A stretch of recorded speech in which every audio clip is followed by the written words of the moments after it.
Call this meeting to order. Running a little bit late. We just started the recording. Cheryl will be up and joining us in a second, unless she's online and I'm missing it. So good morning, Commissioners meeting, Wednesday, March 12th, 2025. All commissioners are present. Public comment. Is there any public comment? Everybody else is here for a reason. I'm going to move on. Elected officials and department head updates. Doug, anything? Just excited to say with the start of our nurse today on second shift, we're fully staffed in nursing. No better than to say that out loud. No, it's reverse psychology. I'm no longer superstitious about these things. I don't even knock on wood. No, trust me, it'll be okay. All right. What we're going to do right now, real quick, is can one of you guys just shut that door right there, because leadership in ANOC is going to be starting. Better food. We're hosting. Yeah, we're hosting. We didn't say we could just get in line and just go through real quick. If we're hosting, does that mean we get their food? Well, I actually think Doug hosted a month or two ago. Oh yeah, that's right, and we got some of your leftovers. True. Yeah. I remember that. Okay. Commissioners meeting upstairs. Oh, upstairs. Yes, Okay. there's an elevator. As soon as you get upstairs, you'll see right down the hall. All right, Cam, mute yourself. Sorry, somebody looking for you. All right, we're going to keep on moving. If Doug doesn't have anything, Cheryl, do you have anything? I do, but I can wait. Okay. I don't know that it's on the agenda, but I sent out something. We'll talk about it later. Okay, and Kim, do you have anything? I do.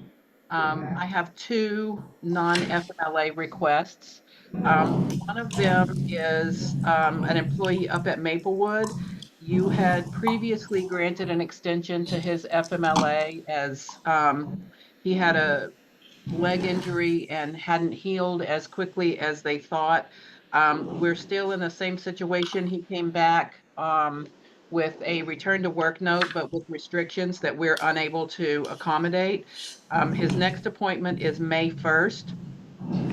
What I would ask is that you grant one last extension for this, and if he is unable to return to full duty on May 1st, at that point, we would have to make the decision to cut ties until he is 100%. This young man has been with the county for 20 years, so he's got some history with us. Okay, is there a motion? Make a motion to extend it. Okay, is there a second? Second. All right, Commissioner Clark? Yes. Commissioner Stewart? Yes. Commissioner DiBernardo? Yes. Okay, anybody else? The last one is one of our dispatchers in the Sheriff's Department. She has just reached the end of her FMLA for the birth of her child, but has encountered some related complications and needs to seek further treatment. So I would ask for up to 8 weeks for her to get back to full duty and be able to return to her job in dispatch. So Okay, all right, second, all right. Any questions? Seeing none, Commissioner Clark? Yes. Commissioner Stewart? Yes. Commissioner DiBernardo? Yes. Okay. Thank you. Moving on. Thank you. Moving on. Let's see, anybody else? Nope, okay. Then we go to scheduled items, master agenda item number 1247, Department of Health and Human Service Opiate Abatement Program Grant. Jennifer's here to speak. Action expected to vote to accept and sign the grant agreement amendment, which will add 2 years to June 30th, 2027, and add $188,375 funds dollars for the DHHS opiate abatement program grant and no match to provide recovery coaching, care mentoring, and recovery support services to Cheshire County drug court participants. Do you want to come up here, or you speak right there? That's fine. Basically just what the agenda item says, this is one of 3 grants that supports treatment for it. They've extended it for 2 years and 2 months, as well as funding that additional time, which is great. Is this the level funding? Yeah. So how'd you deal with that? Okay, not a real question. All right, we're gonna, then you need to sign? It's set up for Skipper to sign, and I can email it to him. Okay. Skip, at some point, you just need to sign the document. I'll come in a little bit later and do that. Okay. You need a motion, or is that just already done? No, we gotta do a motion to do, Move to and accept I've it. already read the vote. Move to accept the grant. Okay. Second? Commissioner Clark, Yes. Commissioner Stewart, Yes. Commissioner DiBernardo. Yes. Okay. Master agenda item. I'm just trying to figure if I want to move one, because one's a presentation and the other one's a request. So if you don't mind, yeah.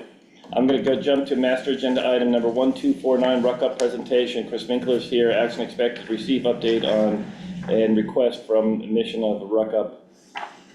Chris, do you want to come down here? Do you want to come on down and you receive the letters? If you don't have them, I can give you a copy. They both have Okay. copies, and then Skip has it in his email. Skip, you have it in an email if you're looking for it. I just sent it Thank you again. very too. much. Yeah. All right, you guys want to introduce and then Sure. talk about the My program? name is Chris Winkler. I'm the president of Ruck Up.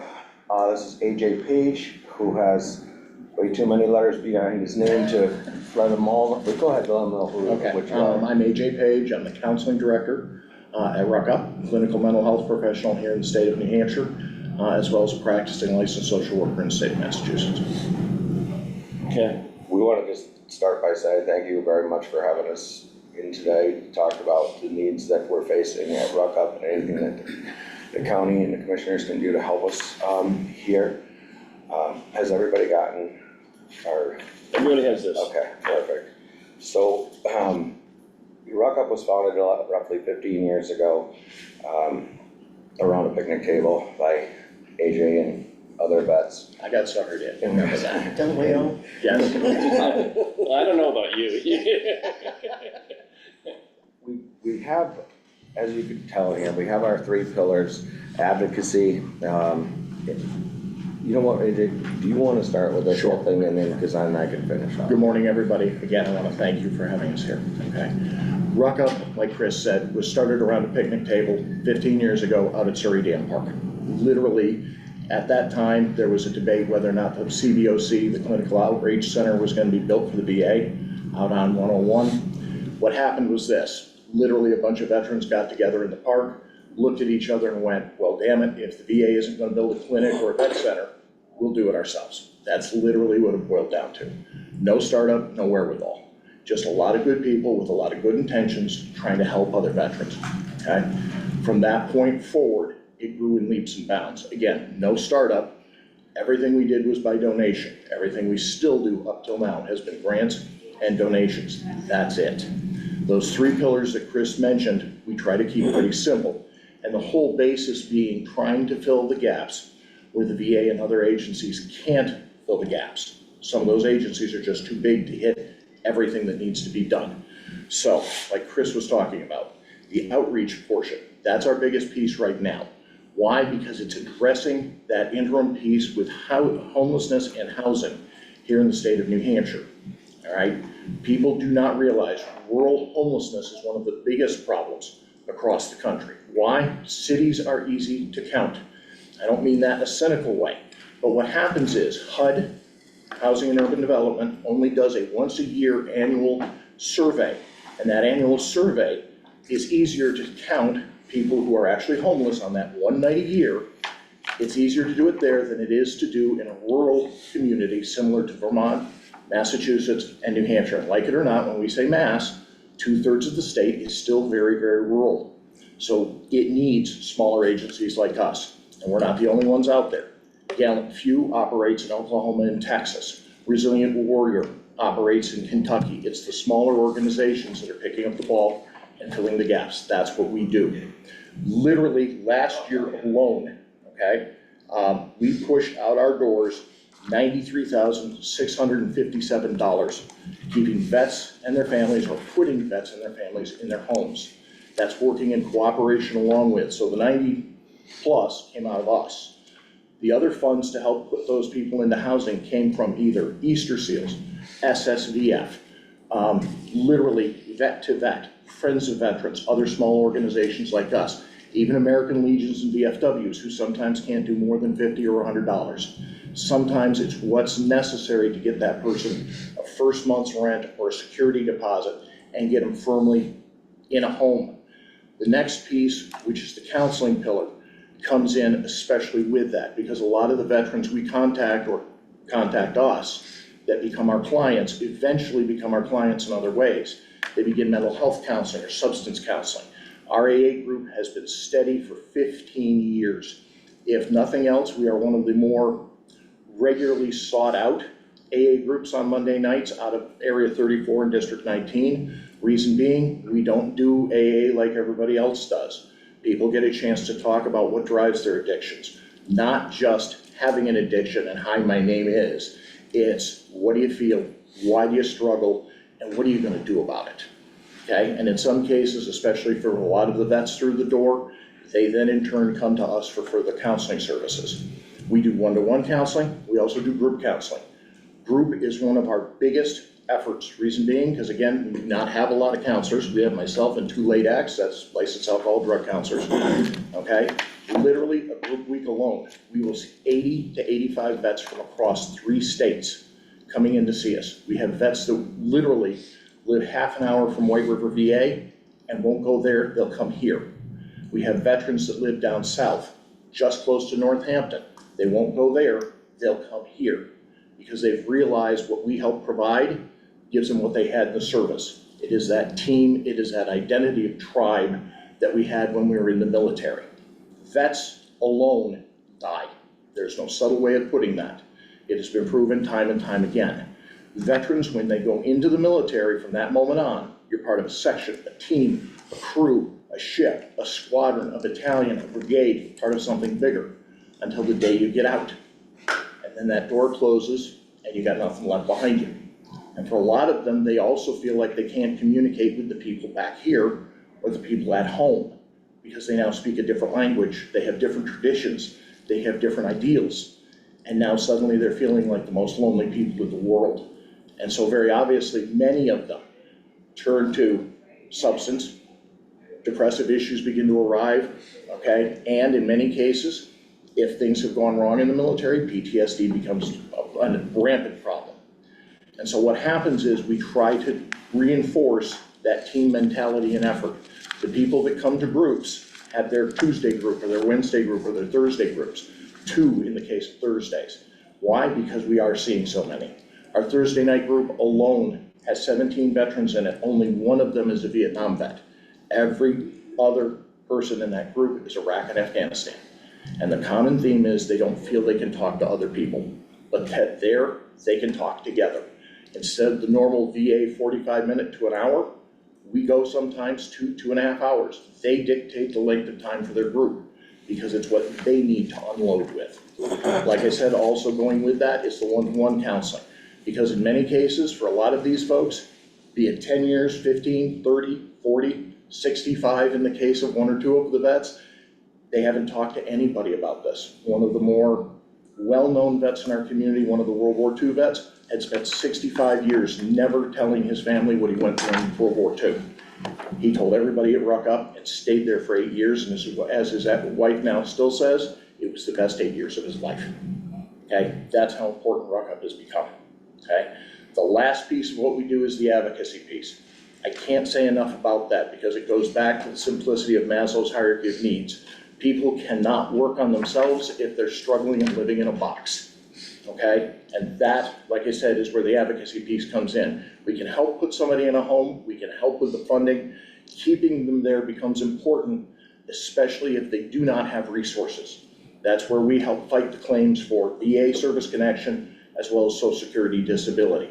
Last year alone, this is critical because people do not realize just how much this means for some of the vets. We did $1,889,000 in VA and Social Security claims. As Chris knows, we won 2 cases just last week, one giving one older veteran from Vietnam permanent and total disability finally and 100%. 13 years it took to win the case. And they granted all 15 of the conditions we asked for finally, okay? And the other young lady, and I mean that sincerely, she's been homeless and been homeless for a little while, and we had the help from Senator Sheen's office just getting her records. We carried the rest of the ball that Social Security granted her Social Security disability, going all the way back a year and a half. That's critical, because now she can keep and maintain a home, not hope that she can maintain a home. Simply put, that is the nuts and bolts of Ruck Up. That's what we do.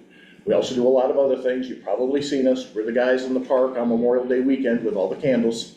We have done it for 15 years. We're the same folks that do a suicide prevention walk every year downtown here on Veterans Day. We work very closely with the American Foundation for Suicide Prevention. Why? Every nickel and dime we raise for them goes to AFSP and the fight against suicide. And when we do that walk, it's not in the park with, hey, you shouldn't be here, you're not a veteran. It's everybody in the local community and people from across the state that show up for that walk. In 14 years, last year, we cleared finally the $1 million benchmark for any nonprofit fundraising monies for AFSP. That's not bad for a little bitty nonprofit that started with nothing. And none of that is money that's coming out of Ruck Up. That's money we and the vets we work with have gone out and raised for AFSP. Because again, it's that level of important, okay? Not saying this to boast, I'm just pointing out a sheer simple fact. In 15 years Ruck Up has been open, we've only ever lost one veteran to suicide. That's it. And it's questionable because it was also an overdose. So to this day, we're not sure, okay? But one is a hell of a figure compared to the fact that nationally we're losing 8,000 veterans a year. That's what 22 a day equals. 8,000 a year. That's more than the combined casualties of Iraq and Afghanistan in 20 years. Okay? That's us in a nutshell. Do you folks have an office, or something? 'Cause I noticed it. Yes, sir. Right down on Upper Ninth Street. In Keene. Right here? Yeah, I used to live up that way, and I was trying to remember. Somebody's residence, right? As you come down, it's actually zoned for commercial. We did that first thing. Good, okay. But literally, as you come down Washington Street, if you take that last hard right before you hit the 910 interchange, last hard right, another hard right, and literally we're right down at the end of the dead end. You can't miss it because it's all kinds of flags out there, and people know if flags are out, the coffee's on. Okay, so how many local vets do you see on an average day? I can say out of the 126 that I see, that's not what the other counselors see. I can tell you flat out, 75 out of my 120 come right from the Keene area. And when I say Keene area, I mean Cheshire County and maybe just a smidge outside of it. Do you have any success stories? Lots. We had lots of them. Last week. We had a female vet who was suicidal. This is we kind of are like EMTs without the letters behind her name. When that phone rings, we go, and another thing you have to remember here is this is all volunteer, okay? There is nobody that's paid in Ruck Up. And in this particular instance, when it's a female, we take female volunteers with us to deal with this. Yeah. This call came in, and you could correct me if I'm wrong on this, say like 9 o'clock at night, and by 5 o'clock in the morning, after pulling some serious strings, we were able to get her into, Bay State is where we got her into. Well, initially, right? so Initially, right. Unfortunately, one of the big problems with the VA these days, and this is not picking on the federal system, it's a great system, it's just broken in places. All right, but nowadays, anybody who needs hospitalization for mental health, we have to get them cleared through a hospital first, physically and mentally first, even though we've already given them, hey, we got to get you in, and under VA law and regulation, they're supposed to take them. They don't always. Bay State in this case, or Bay State, forgive me, I slipped the name of the actual hospital itself, right down in Greenfield. They actually did the clearance for us. The problem we ran into was what happens quite often. VA Northampton didn't want to take them. One of the problems that we run into, and folks don't realize this, and this is the level of crisis in mental health, especially in New England, or Division 1 as they call it. Manchester's mental health unit is just that. It is a clinic and a unit, nothing more. They have no capability for in-post hospitalization. White River has a limited program with limited bed space. Majority of their people who are outpatient inpatient, as they call it, literally stay in a hotel across the street from the White River VA. That's not an answer, especially if you're dealing with substance issues. Northampton is usually our only option, otherwise it is Brockton, Massachusetts. Either way, they have to be cleared by the local emergency room or a hospital emergency room first. We sent them, we got them down there. On the way between Bay State and Northampton, they changed AODs, action officers on duty. When they did, the new guy on duty went, I don't have to take her, and refused until almost 9 o'clock in the morning. Fortunately, Bay State held on to her a little longer until we could get it coordinated. But that's some of the fist fight we have to go through.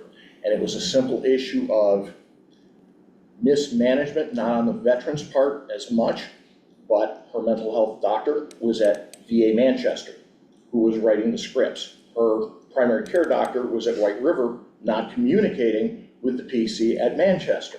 Her personal counselor had been down here with MAPS, who wasn't involved in any of it, because again, VA doesn't reach out to anybody unless you reach back first. And then last but not least, she didn't have a medication manager. So when she came off the medication that she was on for last 2 years, she crashed. She crashed very hard. In that case situation, the VA should jump to it pretty quick. That's common sense. It doesn't always happen. That was one of 2 hospitalizations within the space of 6 days that we had to undergo. The other gentleman, an Iraq vet, has struggled with substance in the past. He still does. And unfortunately, when he starts struggling again, he starts mixing his VA medication and substance. Not a great combination. Fortunately, while he was in group, he actually broke down and said to the guys, I'm in trouble. We had him safely in hospitalization by 3 a.m. But again, like Chris said, we're all volunteers. Nobody goes home simply because it's 5 o'clock. I'll give you one more successful story. I'll call it a success story. I entered Ruck Up 8 years ago. I'm a vet myself. I am and will always be, I just don't practice anymore, I am an alcoholic and an addict, okay? This man, till the day I die, I'll tell you, saved my life. I was in a bad place. I had dealt with a death of my best friend that was tragic. And I talked to nobody about it because I didn't think anybody would understand. And they opened the door to me. I staggered in and they got me to talk. I cried like a little 2-year-old, and I was able to that night open up, which I believe starts the healing process of anybody who will talk about their addictions, PTSD, whatever it would be. You want to hear some horror stories of what happens outside of this country, and even in this country, in wartime and things like that? Listen to a vet who needs to get this stuff out, and you will understand how extremely important this is. Fast forward to, I always said after I got better, which took some time, and a lot of counseling. I'm surprised he still got years left after listening to me for all those times, but I was able to get my life back on track, start a successful businesses, and a lot of addicts who recover will tell you that the only way that they can keep what they have is to give back. I promised you that I would give 110% to Ruck Up, also to the Cheshire County Drug Court and to MPS, because these are near and dear things to me. I understand what these folks are going through. I don't understand each individual, how they got there, but mental health is very important to me, and anything I can do to help, I do.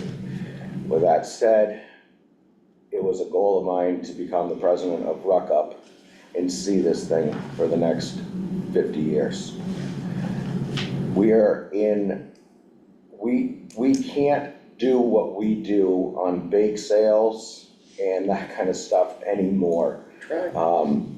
We take no funds from like state or federal governments. We are, not to toot our own horn, we are damn good at what we do, but we need funding and volunteers to help us take it to the next level. We are building something, we have built something very, very positive, but we believe we're building something that can be taken across the country to help our vets. The 22 vets that kill themselves a day, for lack of better words, is bullshit. It's much higher than that because they will not count overdoses in there, and they do not count if you're homeless. Yep. Now, if you think of a vet that's suicidal, he's probably not living in like a 3-story luxury home, okay? So it's just a fictitious number. It's much higher than that. And I say all the time to like folks that I get a chance to talk to, if you have 8,000 people that die a year in, let's just say football, they probably stop playing football in this country, right? Or anything else. I've also, and this is probably bad humor, but I've said like, what if we, when I talk to like politicians, what if you lost 8,000 politicians a year? Yeah, half the country would probably say it's a good start. Rich party. Right, yeah, but, right. But the fact is that this is not an alarming number to enough people. This is absolutely insane. These people have given what they've seen. They didn't ask for that, okay? And it's completely ruined their life, and they need somebody to help them. And the two of us and everyone else on that board and our volunteers will do anything and everything to help them. And we're just here asking if there's any way that you can help us help all these vets. Have you applied for outside agency status with the county or the city? No, they came to me and I said, short-term, long-term. Short-term, is there a need, short-term? They said yes. I said, okay, then I'd have to work with Cheryl and we can talk about that in a second. Long-term would be they'd have to, at some point, go through the outside agency like everybody else. So this would be, if you were to give any level of funding right now because they're financially in a crunch because of the spike they've seen, then it would be a one-time give with the expectation of they'd have to go through, if they wanted to continue it, they'd have to go through the process like everybody else. We'll go through anything. If anybody here has any other ideas, if anybody wants to be a volunteer here, we'd listen to everyone. We would take on anyone. You know, I know that at some point I wanted to talk too about like the opiate issue. We're dealing with that just like everyone else is dealing with that, right? Whether it's, you know, whether it's their doctor shut them off of the strip because of the lawsuits that are going on and the fact there's, you know, those kind of things, right? We all know about this. We're still seeing a tremendous amount of that coming through the door. Let me give them an example. Go ahead. You asked for good news stories and examples, two of the best. And both of them are guys who started in our AA program, okay? One of them 8 years ago, combat Marine, 2 tours in Iraq, badly addicted. And I mean badly addicted to just about everything, especially opiates. Heroin wasn't quite the #1 choice, but it would get dabbled in quite often. He now runs quite often a lot of our AA groups because he feels that need to be able to give back. He has been sober and clean for 7 years. His closest mishap to, as he calls it, falling off the rails, was a year after getting sober and clean. He started gambling and then realized, same as when I work with a lot of the vets over, an ism or a bad coping mechanism is a bad coping mechanism. You tend to replace one with another. He's one of the ones that has stepped forward. Another one that has stepped forward came through our door 12 years ago. And literally, this is a guy who, for those who don't know, was one of the old guard. The old guard are the folks that guard the Tomb of the Unknowns and stand at Arlington Cemetery. He was literally less than 200 meters away when the plane hit the Pentagon. He's the one guy in his unit that found the foot of his company commander, and that was all they had left to find, okay? He was so badly addicted, he couldn't even begin to see straight 12 years ago. That said, last year he graduated with a doctoral degree. He has 4 beautiful children and a beautiful wife. He credits everything we've done and the work he's done to helping him move forward. And that's not somebody got paid for it or some VA program got credit for it. It's simply doing the right thing. So when they came to me, we talked about $20,000. We talked about getting them through this moment in time and then let them go through the process if they chose to. I also said that if Suzanne was here, that we could take a look at other grants that may be out there that we could identify for them to apply for too, that they may not know of, they may know of. And we can do that on our end too and help them out in that way, as a referral. And so when we talked about the 20,000 in the short term, there's two areas that we said we would look at. One would be the opiate, which would clearly follow the lawsuit, the funding that we have there, which we do give out to programs like Keene Serenity Center, Nana, Yeah,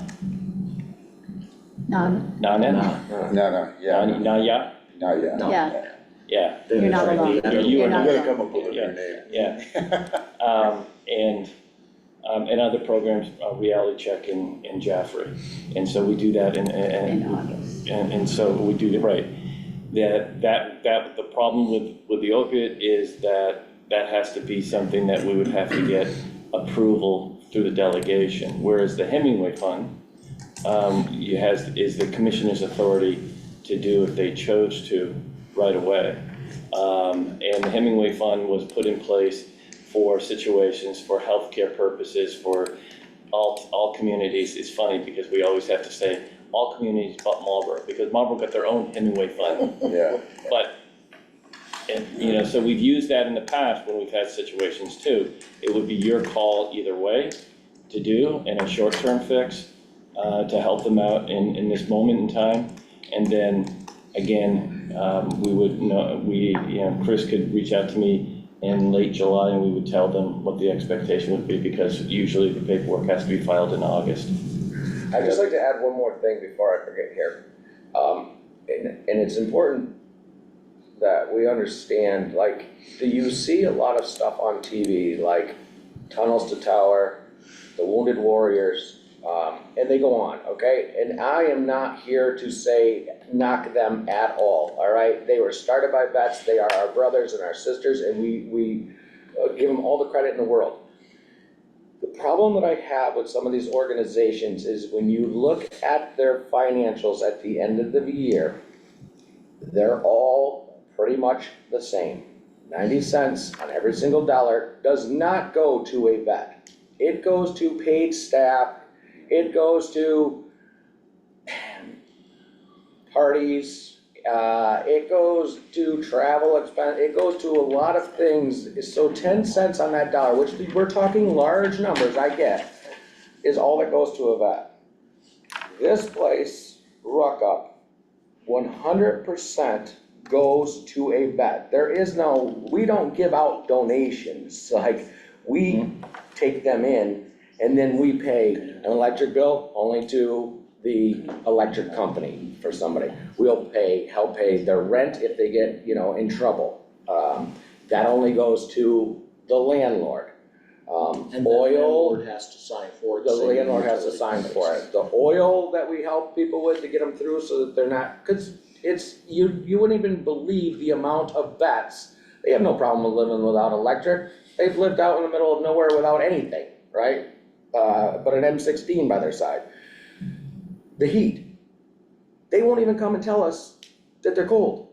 They have little kids in the house. People don't know this stuff. Part of what started our food shelf efforts several years ago was when the community kitchen came to us and they said, look, we have a problem. Vets won't come to us. And we went, huh? How's that work? And they went, no, veterans are too proud. They will not come into the community kitchen. Can you help? So we put in our own food kitchen. Okay, we work back and forth. If we get too much donation or we get too much of one or two things, we give to them, saying they'll give to us. Okay, but what happened was the most amazing thing. Vets who would normally go, well, yeah, things are tight. Well, yeah, I'm kind of not doing well on food. Yeah, I got to be able to feed the kids. Or in the case of more than one or two, I'm feeding my kids, but I'm not feeding me. That's where our food shelf began to take off, because there was that gap, there was that need. One of the things that I can guarantee to you folks, okay, and this is, again, like Chris said, no smoke, no mirrors, okay? We go out, we pound the pavement, we raise the money ourselves. We do it for a reason. So that way, if you do give us anything, we can tell you straight out, 100% of whatever you give us, there's gonna be no administrative costs, there's gonna be no fundraising costs for, hey, this is gonna support what we do for ads or what we do for flyers. That's all taken care of. That's why we're out fundraising, okay? The money, if you give, is gonna go directly to the vets we're trying to help serve and take care of.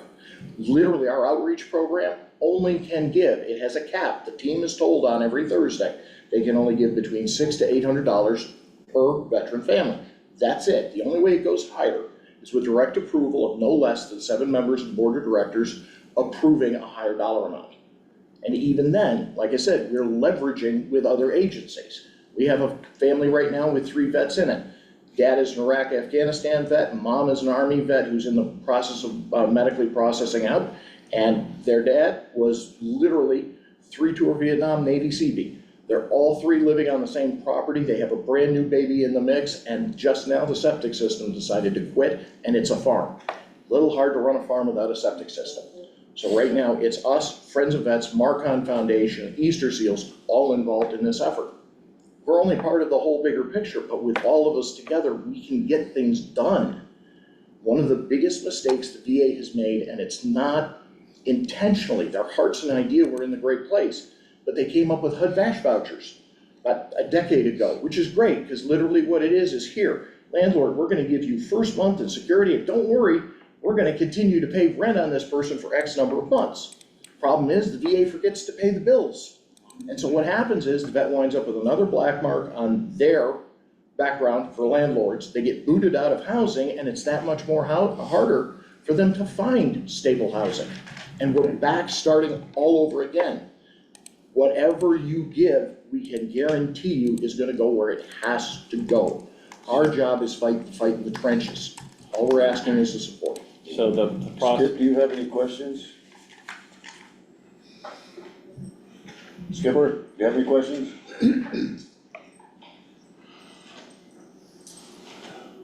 Yes, I'm certainly in favor of helping to support the group, but I'd like to have a better history at some point as to how or what other groups they work with.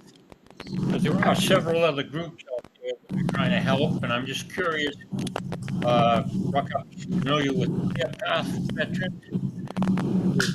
What was that last one, sir? Veterans? Did you say ClearPath for Veterans of ClearPath? Yeah. Oh, ClearPath. We have worked in the past with ClearPath.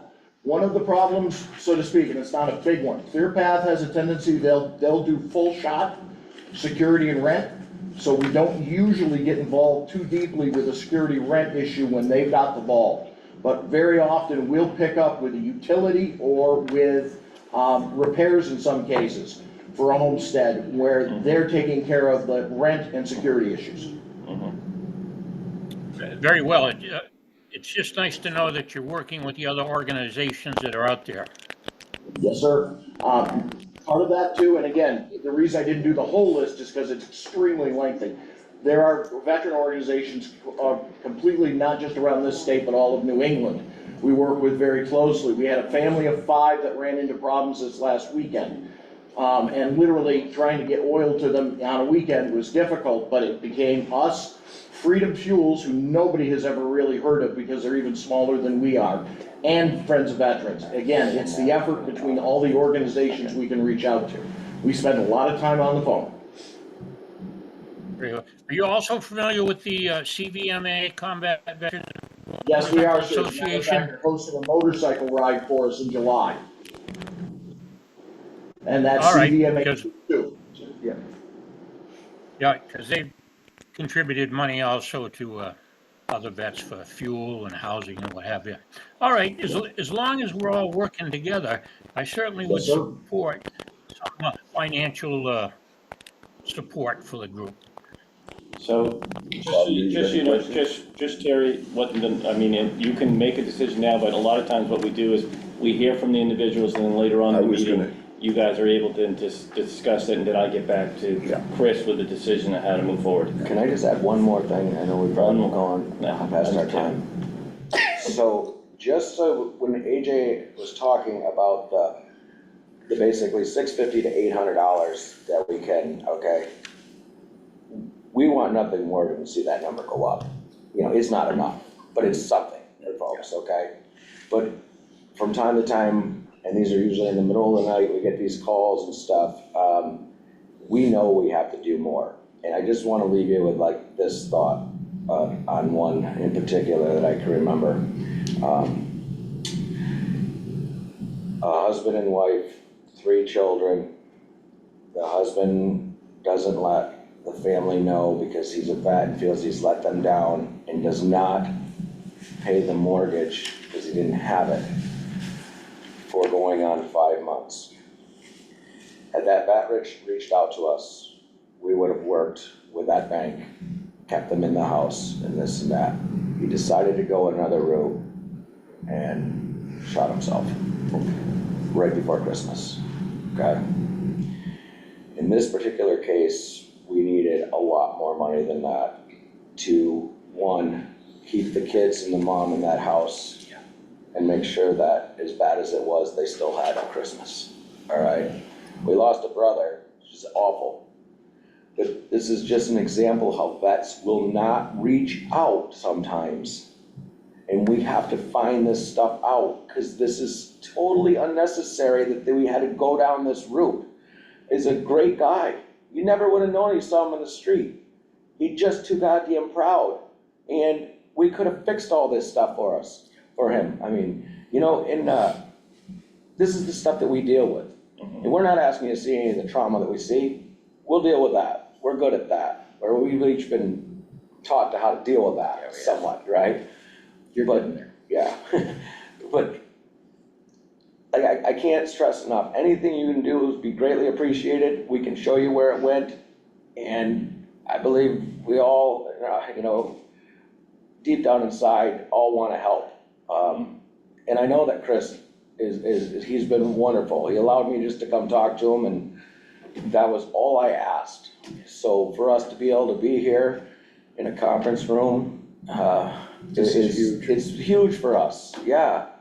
You know, we've come a long ways from selling brownies for 35 cents. But we still do that. We still do it. Should go up to at least $1. I know. We Yeah, I know. can't actually sell them, we can only take donations for them. Alright. Because we work, believe it or not, with the Department of Transportation in Vermont. They allow us to do what they call a coffee stop once a year at the Vermont Exit 1 rest center as you're coming in. So you're not allowed to actually sell anything, but you're allowed to take donations. So they give us one day a year. If you had come with brownies today, I think it would We have do been the same easier. thing with the boot drives, like the firemen, we have our boot drives, right? And we find that Vermont is extremely helpful to us because they don't care that there's a couple vets standing in the road with a boot and you know, a really good boot drive, we can get up to, you know, $800-900. That's a really good day, right? But then you come like down streets of New Hampshire, they won't let us do it. They won't. But So I have we'll to do it, we have to go into like the parking lot of Price Chopper. Yep. Because it's not a state-owned. Yeah, It's crazy. Because I've given to those before. And I'll tell anybody here, okay, the Keene community and the folks around do a phenomenal job. That is always one of our biggest 2 coin drops.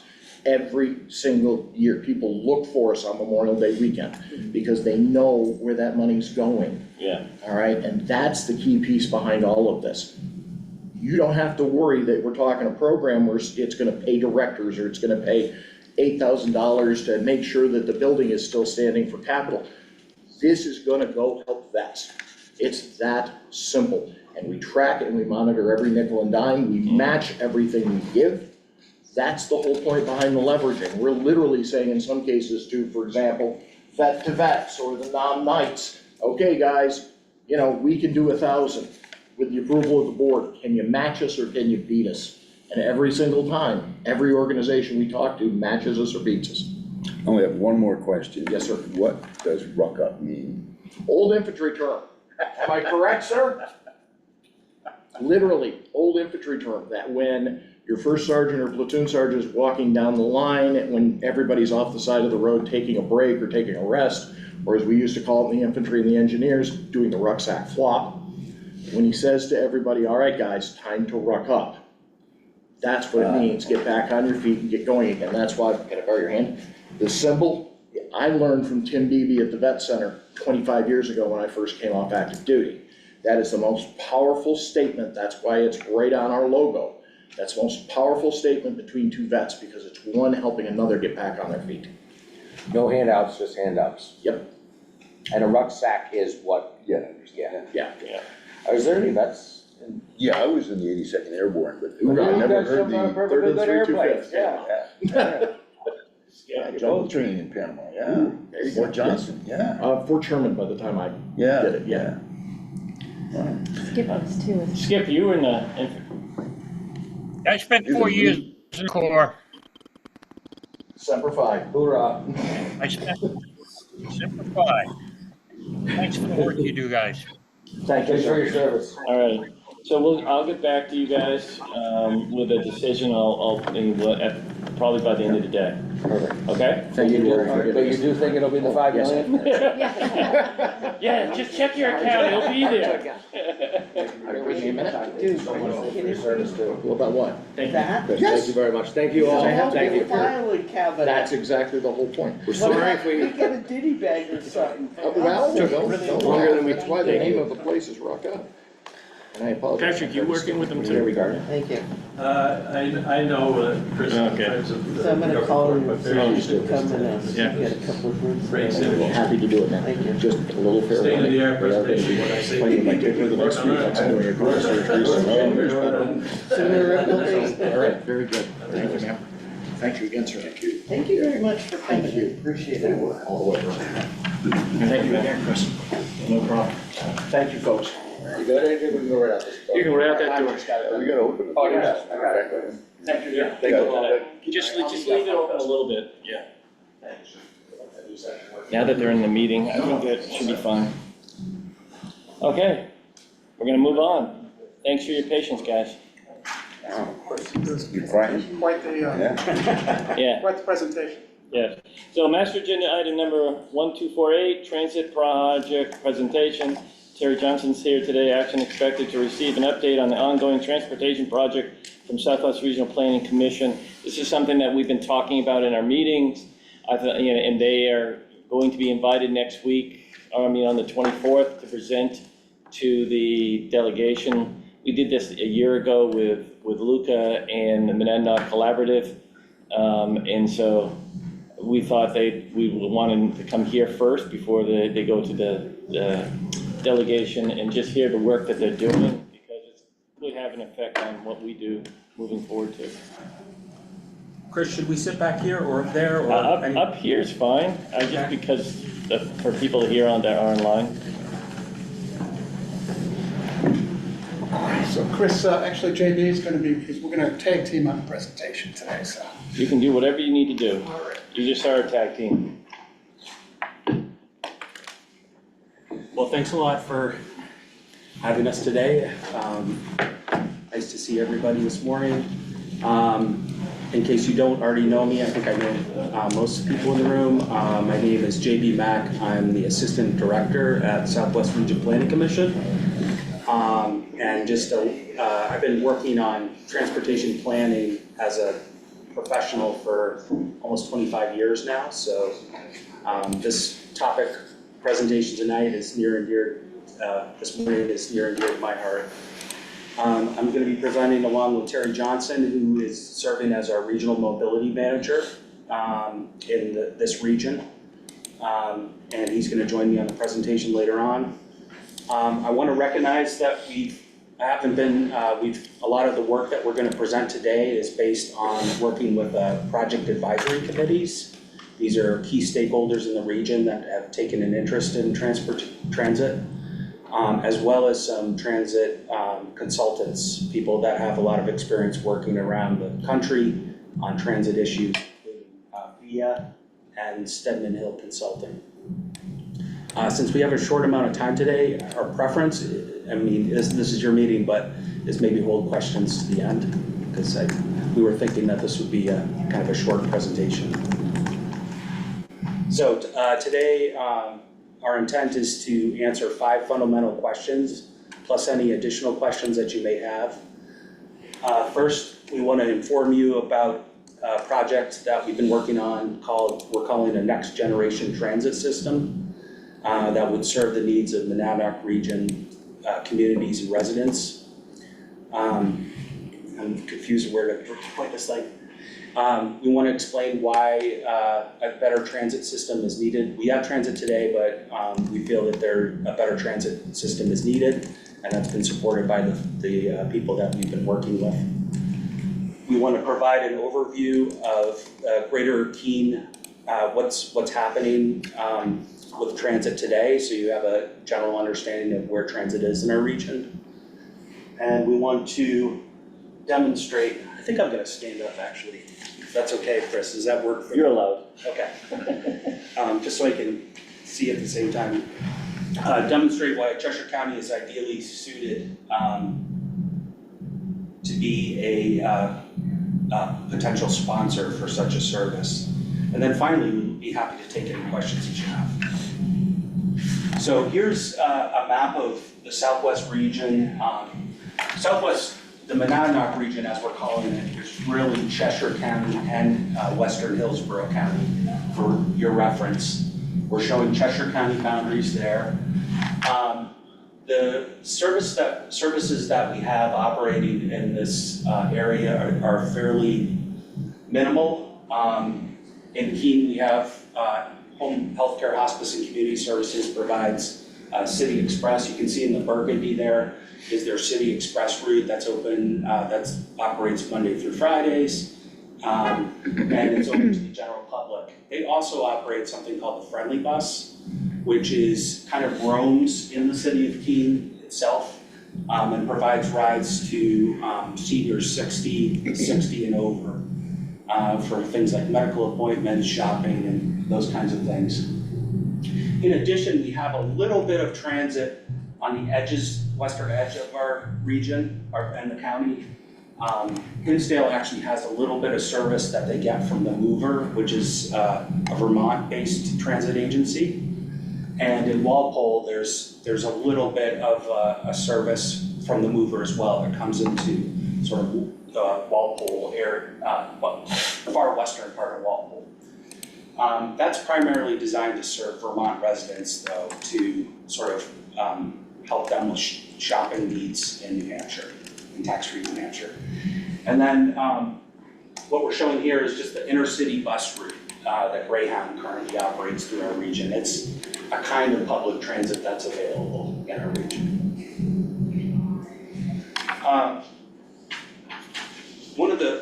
Since the 1990s, SRO Bureau BC has been compiling needs assessment studies and plans related to the state of transit in the Monadnock region. These documents have included findings and analyses of socioeconomic data demonstrating how things like age, disability, economic status, and other factors justify the need for better transit, even if a modest proportion of those populations would use it. And they've been backed up. We've done a lot of our own primary research, doing surveys, interviews with key stakeholders, focus groups, and public forums to learn from the community about what the transit needs that we have. Except for the advent of Community Volunteer Transportation Company, which I believe receives funding from Cheshire County right now. It does. They emerged in 2008, and a recent brief injection of funding that we received from the Department of Health and Human Services, which is now retracted. We don't have that funding anymore. Those are really the two instances that we've seen over decades where we've actually done some expansion of transportation. Leadership on... JB, can I just want to follow up on that point really quickly. With that infusion of funds from DHHS, and it was a great partnership between the State Coordinating Council for Community Transportation, of which the Monadnock Regional Coordinating Council is one of the regional supporting organizations, doubled the number of rides that were being provided over a 2-year period over our current public transportation services as well. So just the infusion of funds for a short period of time produced a pretty big impact on almost an immediate basis. Right, which we think shows that there's latent demand for transit services if we provide those services. What I was going to say is leadership on transit has really fallen to nonprofits, a couple of nonprofits in our region. See, I mentioned CBTC before, which expanded where there wasn't any service in what we call the Eastern Monadnock region. And then HCS, which back in the 1990s started, the Friendly Bus and the City Express that we know today, stepped in because there was no one else to step in, so that they could ensure that their clients get the transportation services that they need to stay healthy. And luckily, their goodwill has helped a lot of other folks in the community to ensure that those people get rides as well. In 2022, so we've been sort of studying this for a long time. We have a lot of evidence showing that there's a need in the region, which we can share with you in more detail later if you'd like. In 2022, we organized a feasibility study that brought in a transit consultant via to help reevaluate transit need. Like studies before it, the study reconfirmed the need for transit improvements and the vast room for improvement compared to when you look at other regions in the United States with similar population sizes and similar sort of demographics. What was different about this study, though, is that it examined the feasibility of a new form of transit modeled after Uber and Lyft called microtransit. When studying this new type of transit service and how it could be used in the Monadnock region, I think we saw renewed interest and excitement about transit and what it could do for our region. And I think part of that was people could see themselves using the service, that it wasn't waiting a half an hour or having to book a ride a week ahead to get a ride. It was instantaneous with an app. You could order up a ride and get somewhere that you needed to go. This turned out to be a roadmap that we are using with our partners to start what's called what we're calling the Next Generation Transit System Project. At the same time the study was wrapping up, SWRPC spoke with some of the main primary transit actors in the region and learned that it's likely that they're not in a place anymore to pick up the torch and move us into expansion. And that's part of the reason why we're here talking to Cheshire County today. So just a few things about what the Next Generation Transit System Project means. One is that really we see, like I said before, we see this latent demand of people that need transportation, people with disabilities, seniors, youth. I actually work with a program and I'm on board of a program that is trying to get rides in heat housing that need to get to extracurricular activities to improve their lives. So capturing more ridership, which means getting more walks of life, that we're not only helping the transit dependent, but we're also helping really anybody that could use some help here and then again. Another is to improve the convenience of the service. Try to break down some of the symptoms that we see with our current transit system with long waits, long booking times, et cetera. And also, it must be sustainable. Just like we depend on our roads to get somewhere, people that don't have cars or don't have options need to depend on a transit to do what they need to do. These are a few key factors of how we're looking at our approach of proposing the service design. One is it's important to preserve some of the existing services that we already have. CBTC, for example, provides extraordinary amount of service for an area that has no other service, and they're extremely valuable to our region. In cases where we might have duplication of services, where we can create more efficient services though, we're suggesting maybe removing that redundancy and creating this better system, which we'll talk about a little bit more. We think keys to capturing more ridership is making transit more practical for people. So creating hours, for instance, where somebody that works a normal 9 to 5 or 8 to 5 shift can use the transit system to get to work. You've been hearing from employers that they need to retain their employees, and transportation is one of those barriers for retaining employees.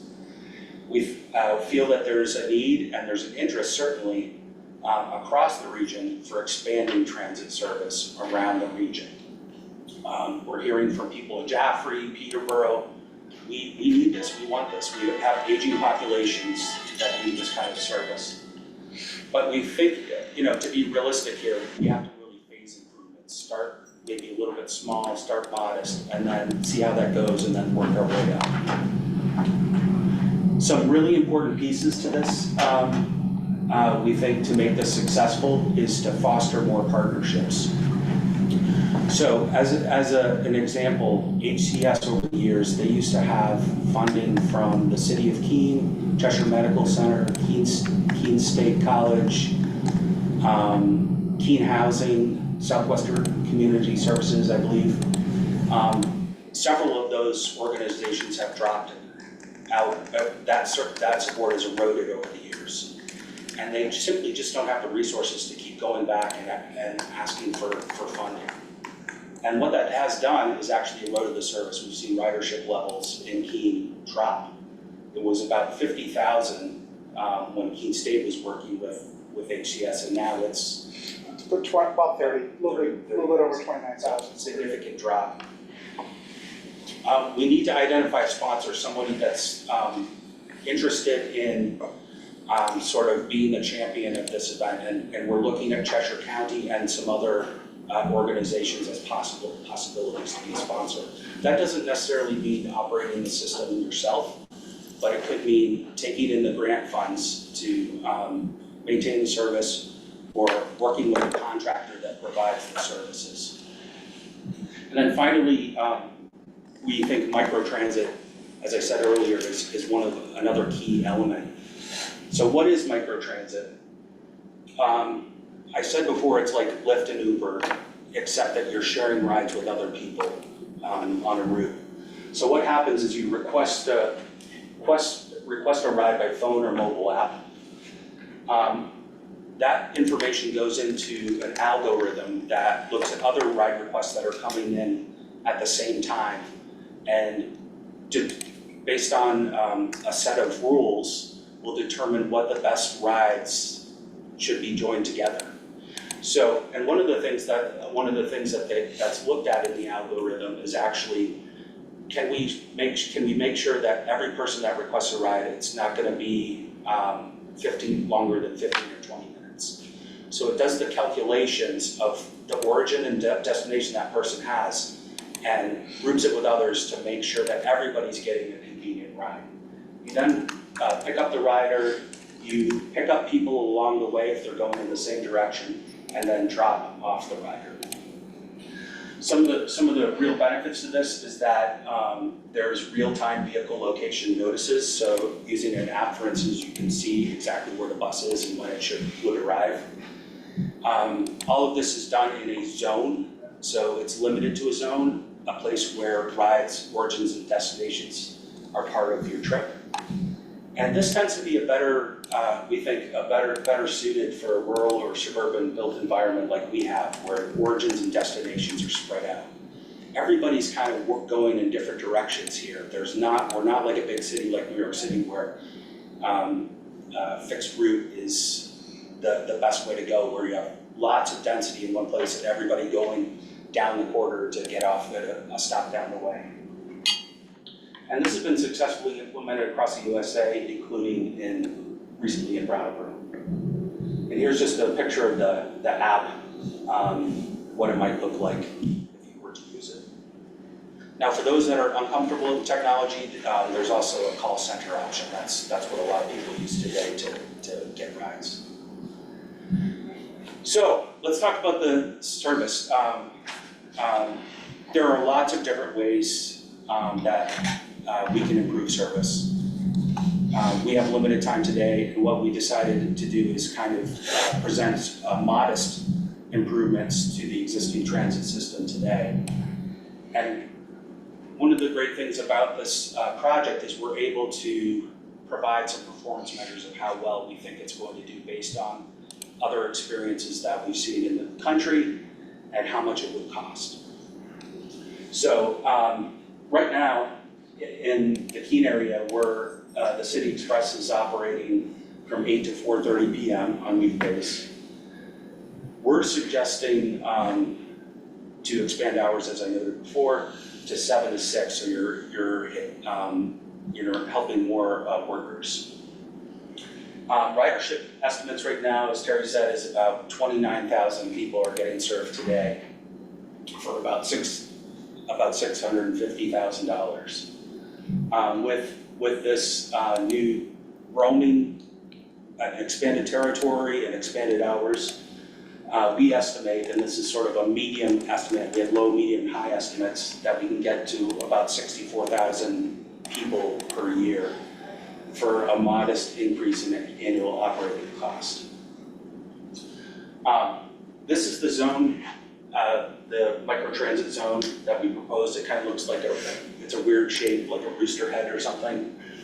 And the reason it's a weird shape is because we're trying to capture the regional rides that we actually see happening between urbanized parts of Marlborough and Swansea, so West Swansea and North Swansea with Keene. And it incorporates a lot of important destinations like Cheshire Medical Center, Keene State College, etc. We're also showing, as an add-on, a potential opportunity to address what we're seeing as a lot of medical rides that are not getting ride requests that are not getting rides right now in the rest of the county and the region. CVTC does a great job, but they operate on a volunteer driver system. So there is no backup when a volunteer driver says, I can't give that person that ride. What we're suggesting here is a modest increase in sort of emergency backup services after volunteer driver services that would help people with critical health needed rides, such as treatments for cancer or dialysis might be another example. So I mentioned before some of the performance measures we're hoping for. We think we can increase ridership by 125%. We think we can expand users to not only the transit dependent, but also commuters and choice riders. We expect there to be shorter wait times and trip times. By doing this approach, we can provide transit access to 70% more people, 46% more jobs. And it's just really would be a phenomenal change to what we have today. My final slide before passing on to Terry is how could this be paid for? I talked about partnerships before. We think that there is room, despite the property tax issue that all of our towns are facing. We do feel, and we're conducting surveys to talk to towns about this, that there is an opportunity for people to chip in and make this possible and spread the cost out. On the left-hand side, I'm showing how the Greater Keene Microtransit operating budget scenario could be paid for. Half of it would be coming out of that 177,000 out of Keene, Marlborough, and Swansea. Keene is already paying about 100,000 per year for the City Express service as it stands today.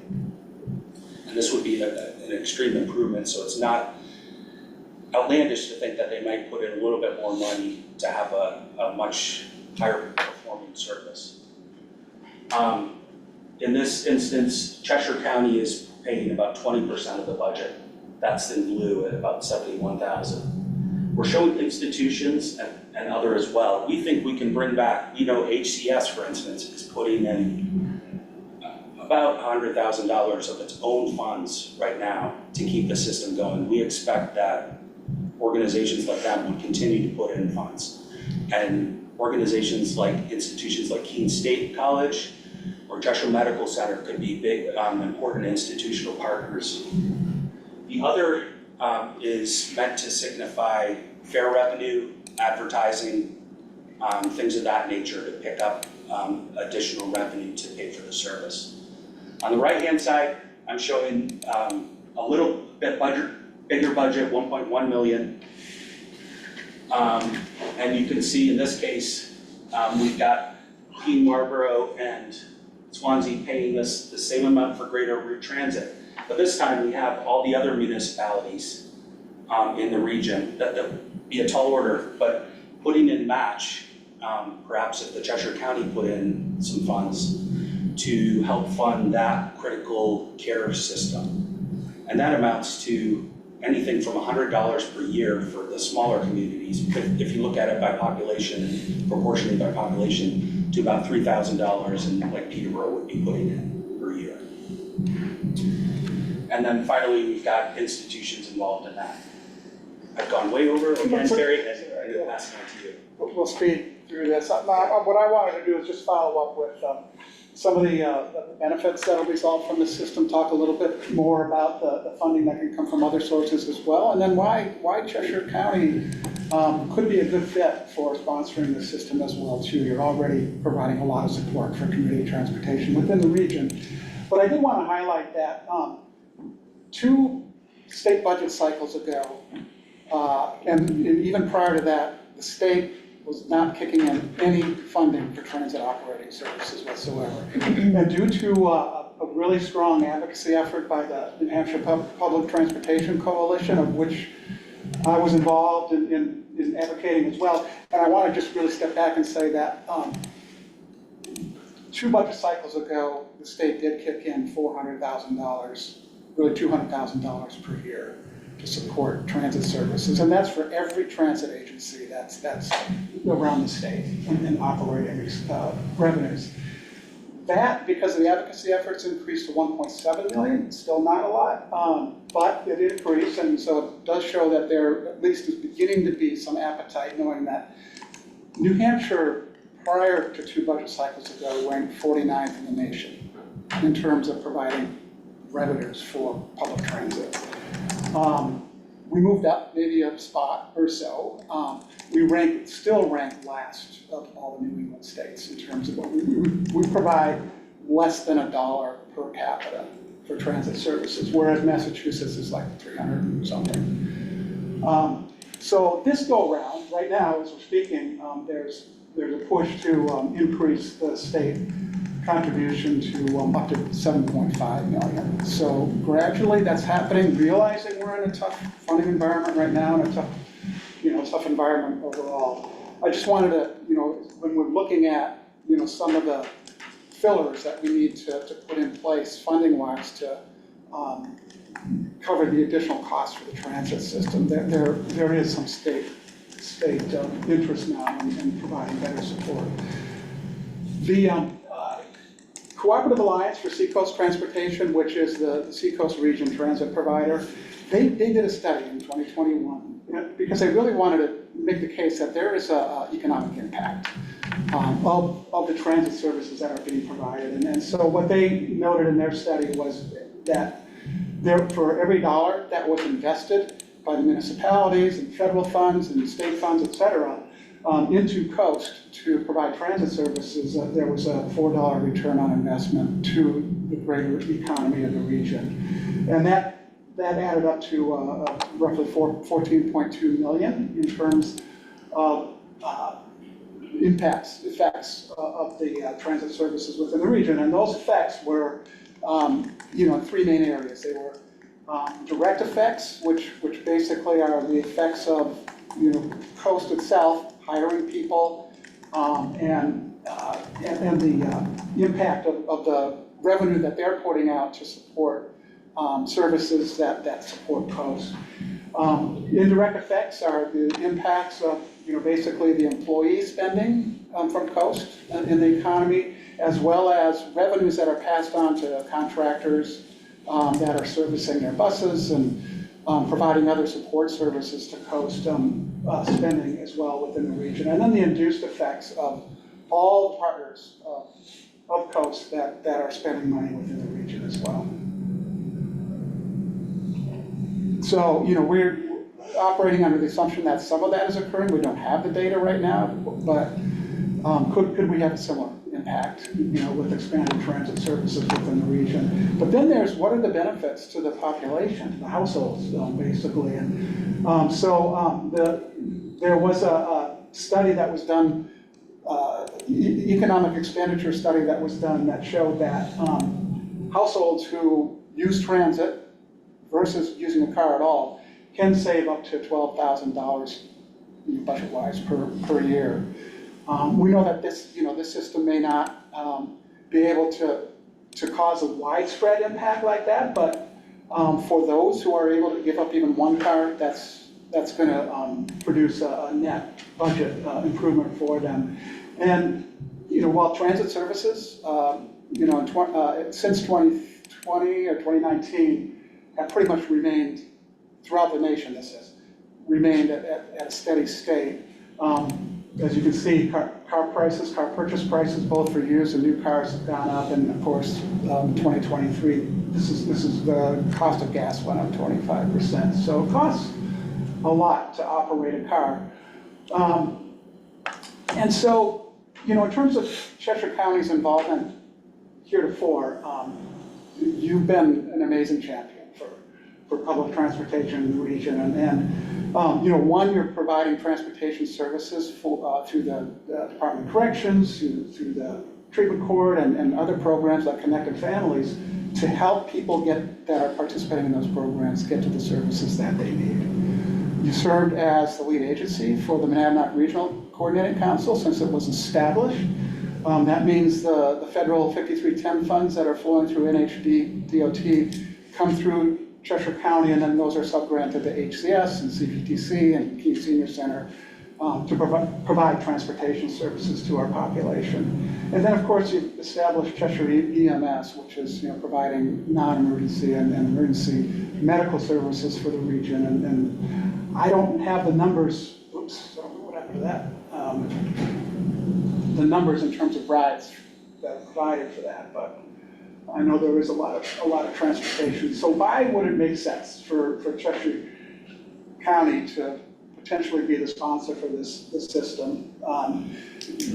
During the current phase of the transit project, we are working with our advisory task force and our consultant to basically evaluate a number of different operating and governance models. And it could be, for example, the city of Keene could be one of the models. It could be a joint powers agreement between multiple municipalities. It could be any number of arrangements. But what we looked at in terms of how effective the sponsor would be is that they basically have these characteristics, and so strong regional perspective, to be able to bring in other players into the governance of the system.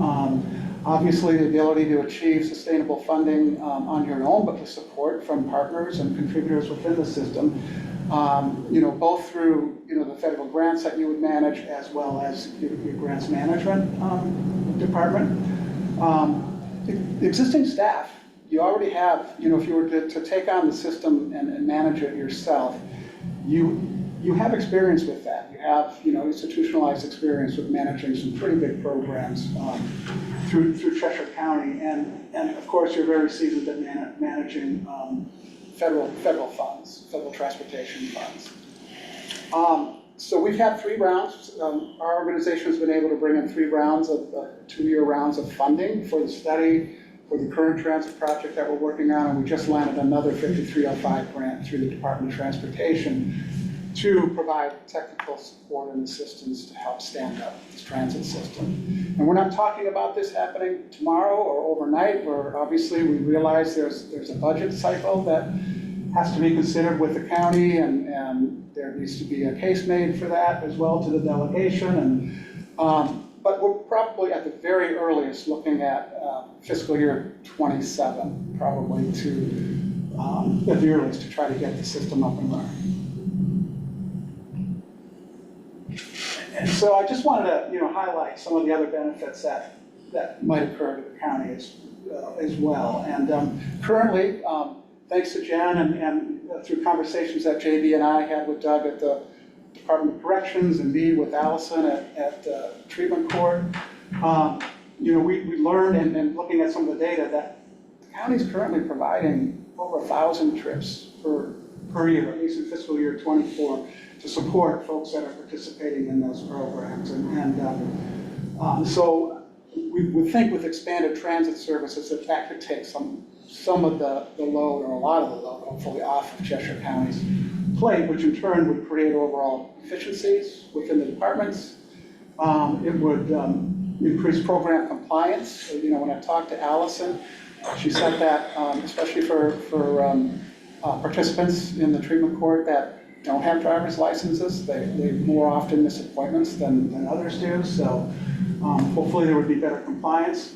And then it's the staff that are providing rides right now. And so hopefully, you know, this would help free up staff to focus more on, you know, what the core of their job is. And just to, you know, make the case in terms of the phased approach that JB was talking about and expanding Greater Keene first, while continuing to focus with the Monadnock Regional Coordinating Council and our organization and others to improve services out in the rest of the region, the rest of Cheshire County and the region.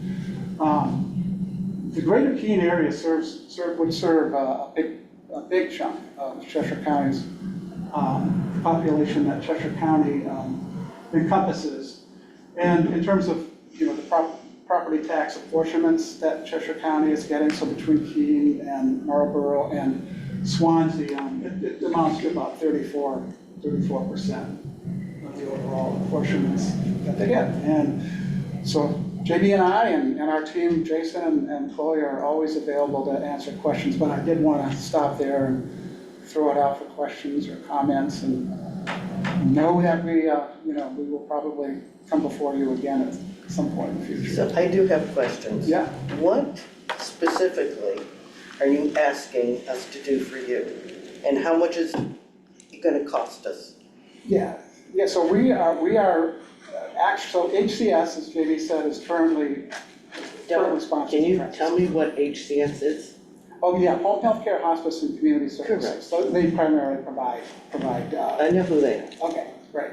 So basically, either to basically take on the transit system, the management of the transit system for the region. That's what you want the county to do? That's. I want you to consider. Yeah. No, Nick, can I have just simplify it for a second? Would you want us to take it on, or would you want us to be a funder to the program? I think they're asking both. They're asking both. If they're asking for local dollars, they did state, federal, and local dollars. Local dollars mean our constituents have to put in money for this. So therefore, that's county money at some point is going to fund this. And I serve Alstead, Dublin, Gilsum, Harrisville, Jaffrey, Marlow, Nelson, Range, Stoddard, Sullivan, Surrey, and Walpole. And when I talk to my people about your ask, what are you giving them? You're going to take money from them, and this is going to be Keene-centric. Again, what are you doing for them other than taking more money for a system and a program that they can't use? We're offering the critical rides service that I was talking about before. Okay, and how many do you think are going to be used in any of these 13 towns that would justify asking them to put in any money to this?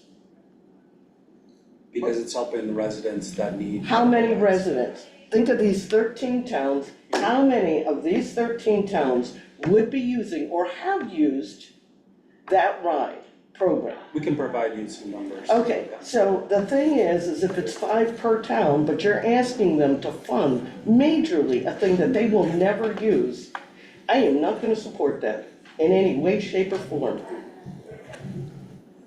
And I'm not sure the county should be in a position to manage a regional transportation program.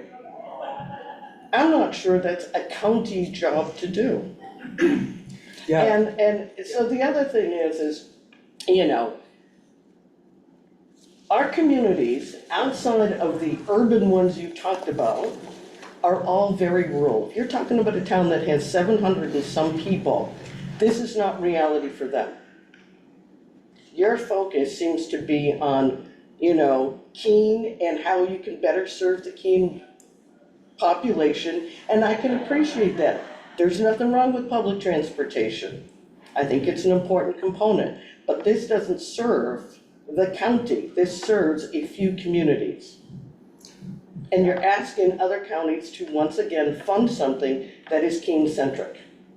Well, we're also, look, as we've talked about, in addition to the critical ride service, we're looking, in terms of working with Monadnock Regional Coordinating Council to continue to improve services, while we're expanding to greater. And how many years will that be? You're not even, when you talk about expansion and extending these services out, year one, they're paying.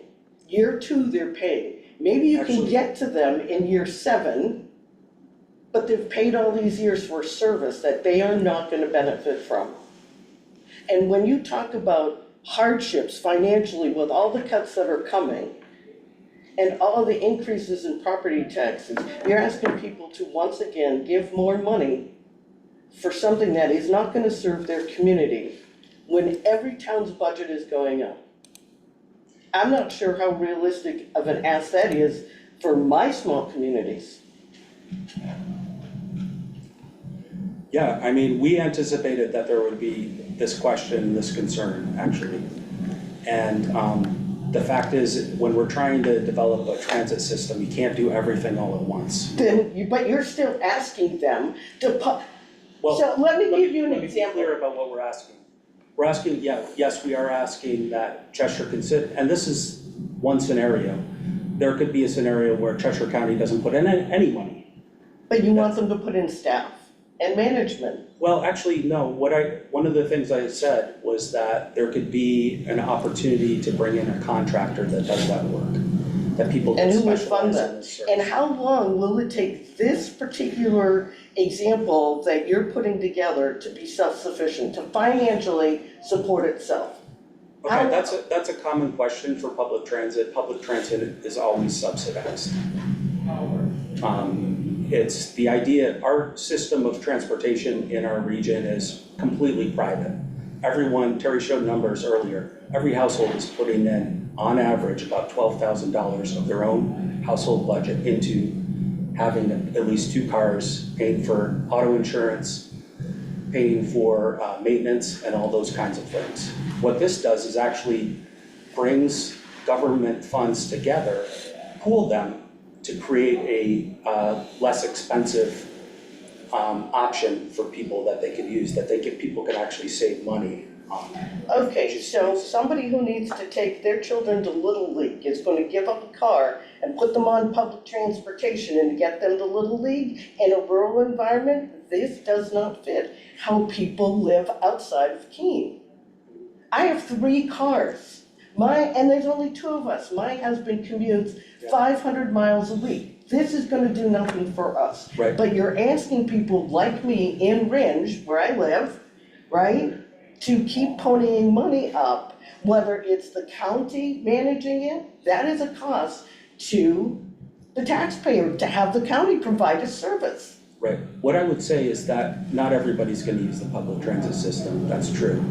However, you're everybody's also gonna pay for it. helping your most vulnerable citizens in your community. There are more affordable ways to directly help the more vulnerable citizens if we want to support some of the more ride programs that are already existing. When you talk about if there's not a volunteer driver available for that one-time occasion, okay, there are other services that we could support if it's a one-off thing.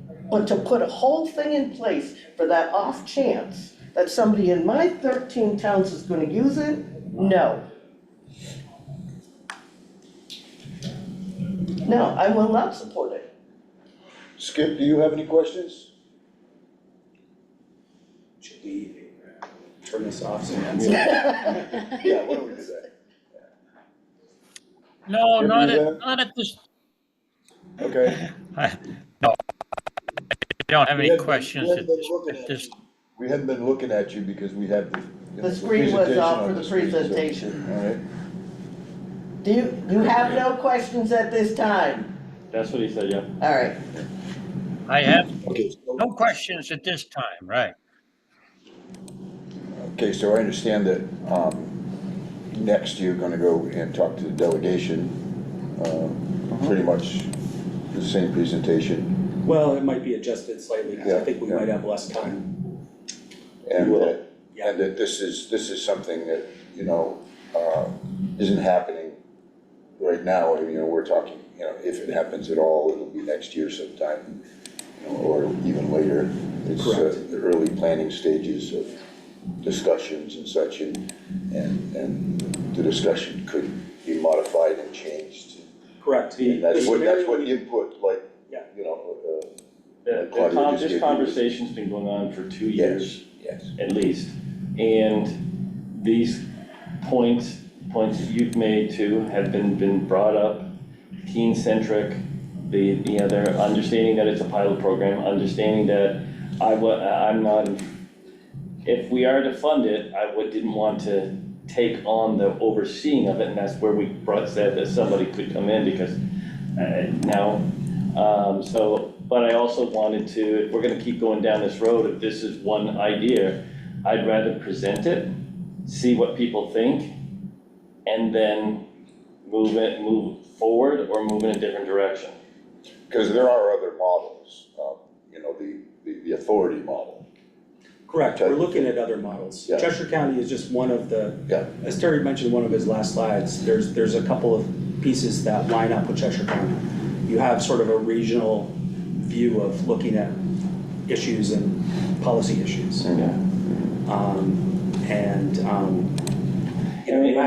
have services within that you provide already to your constituents that could be absorbed by this private And property. the co-system that I mentioned was formed in 1996 through, it's a specially designated entity that was created and is supported by all the municipalities within the region, as well as federal funding and the other funding that comes in, and a number of institutions that are providing support as well. So, there are other models that can be looked at.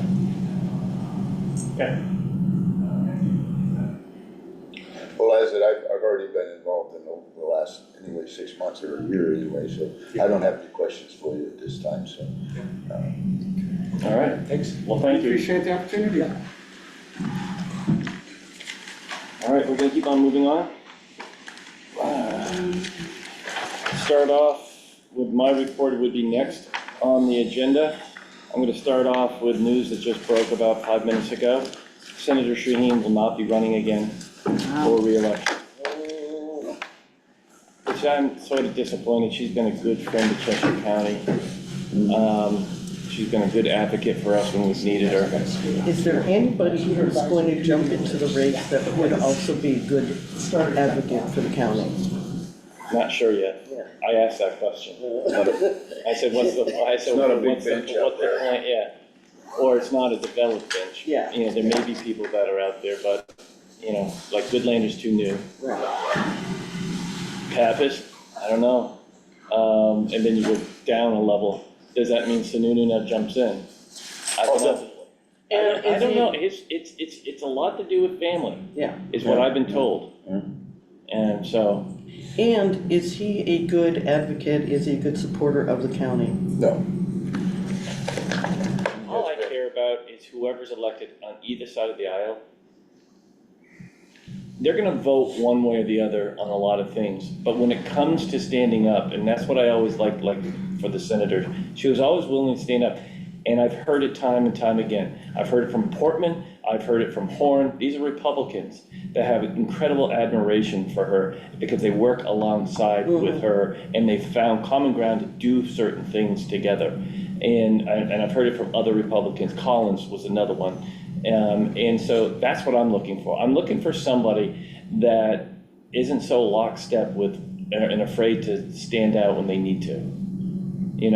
Golden in Maine voted for, in the House, was the only Democrat that voted for.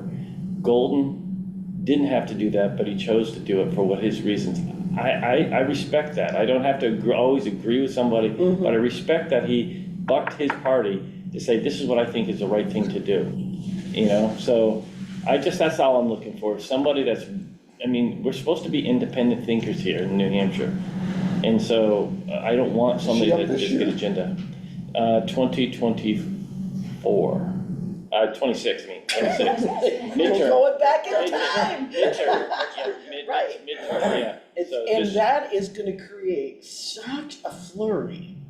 Musical chairs. Yeah, Musical so chairs. it's just gonna be a sadly an interesting thing to do. I mean, it was hers to always have until she chose not to have it anymore, in my mind. And she's, like I said, she's been really, really good for us. We've went to her so many times, Any good out and there? we've been able to get funding from her, so. I tried not to look, Oh, you haven't? Funny. That's- but I that's- saw yours, it Report looked pretty back. good. That's one. I'll linger up here around 12:30, see what's going on. Yeah, I know. You're in line, just blend in. Exactly. The next one is radio. On the radio yesterday with individual I met from Canada, Neil Common, and with Dan Mitchell, and we talked for an hour about tariffs and what it means and the fentanyl and all those issues, and it was actually a really good conversation, so. And he actually he texted me later, he said, let's continue having this conversation with other places, so. It's just educating people, that's all it is educating, and so we'll see how it goes. Dan thought it was a great conversation. Tomorrow you guys are gonna join me, in the morning at 10 o'clock, I sent, Davis, or no, I did. Yes, I Send said something out to you yes. guys to say if you could join me to talk about DC, Mm-hmm. and so on the podcast, so that we could have that recorded. You said yes. I did? You said Why I bring it up sure. here? That's why I'm bringing it up here. Well, good thing you did, because I needed to put it on my calendar apparently. Yeah. You said yes. Okay. Okay, yeah, the coffee group is tomorrow, right? Yeah, it looks like, knock on wood, it looks like last week could have been the peak for Partridge Brook Road to flood. It was at its peak, never went over. Now, it could change, and a lot of that has to do with the ice forming a lot and blocking it up the river. So right now, it seems like, especially with the melt we had yesterday, that things are flowing good so far. Okay. So we may be past it, but if we get a storm or if we get Well, can't heavy they rain. break up the ice block, ice dam? Why can't they just like send somebody down there and like? Exactly. That's exactly what I watched that there was actually on a YouTube thing, there's a guy that called him the dam breaker. And he actually puts 3 sticks of dynamite together, There we go. lights it, throws it in and runs. There we go. It's a problem Yeah, solved. Tommy Key to do it. Yeah.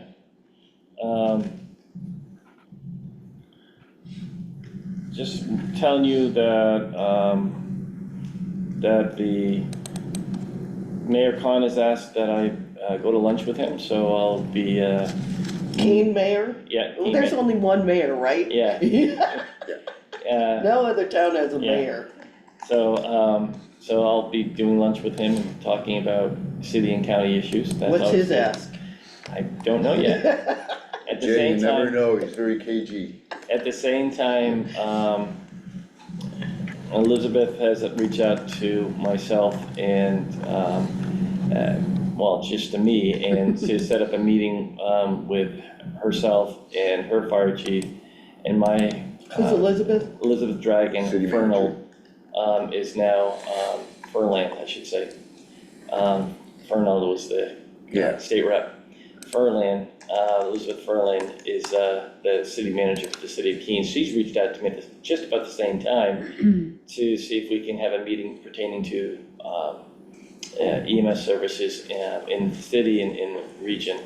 And I'm willing to do that. I've asked Cheryl to go along with me too, because she knows the history along with me, and I always think the more ears, the better.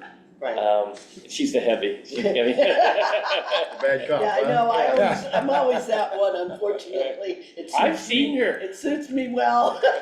I've seen her go heavy once up at the hospital.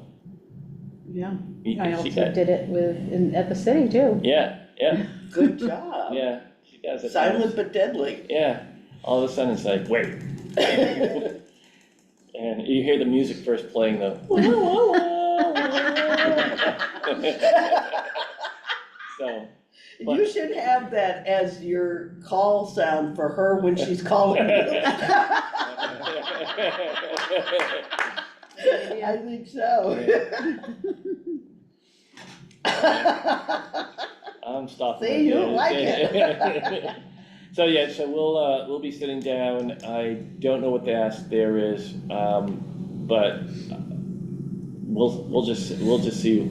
I have some ideas where the conversation's going, but Mark, myself, and Cheryl will be part of that meeting, and we'll set that up ASAP, probably in the last week of March. And we'll also at that meeting give them what it's going to cost them moving forward for us to come into the city. Just want to make you aware of that. Just remind you, we did send out multiple letters of support for congressional direct spending requests to Senator Heine or Congresswoman Goodlander. We sent a letter out in support of Westmoreland. We also sent a letter out of support for the chamber for their ask for continue to help marketing through funding through the senator. So just want to make you aware of that. Gala next week, 5:30, Keene State College, Zorn Dining Hall. You guys are all signed up. Am I signed in? Yes, you are. Okay. Commissioner Stewart testified last week, and from all reports, was awesome. As text that I got, she was awesome. They started asking her questions, and she pushed right back at him. So I don't know. You maybe want to talk about it. Well, so first of all, I'm sure Jennifer is not feeling very friendly toward us right now, or me, because it was her bill that she brought forward at the request of their Winchester's chief. Yeah. Now, see, she denied that when I asked her that. That's why, and I had a conversation with Mark, I sent him the letter, my presentation. Yeah. I sent it to him, he added, made some suggestions, and he said that it had been brought forward because the chief was having problems hiring staff and wanted her to sponsor this bill. But the problem was, and it was so frickin' funny, is he didn't show up in support of the bill to testify on her behalf. So when the committee hearing started, she had to say, I put this forward, this is not my committee, I'm on the Justice Committee, that's what I know well. I was asked to bring this forward, right? And he was supposed to be here, and he's not. He said his schedule changed. So I brought in, and I don't know who she brought in, some paramedic, I think it was. From Manchester area? Yeah, Nashua, Manchester or something, and to talk about it. Well, that's just bad, first of all.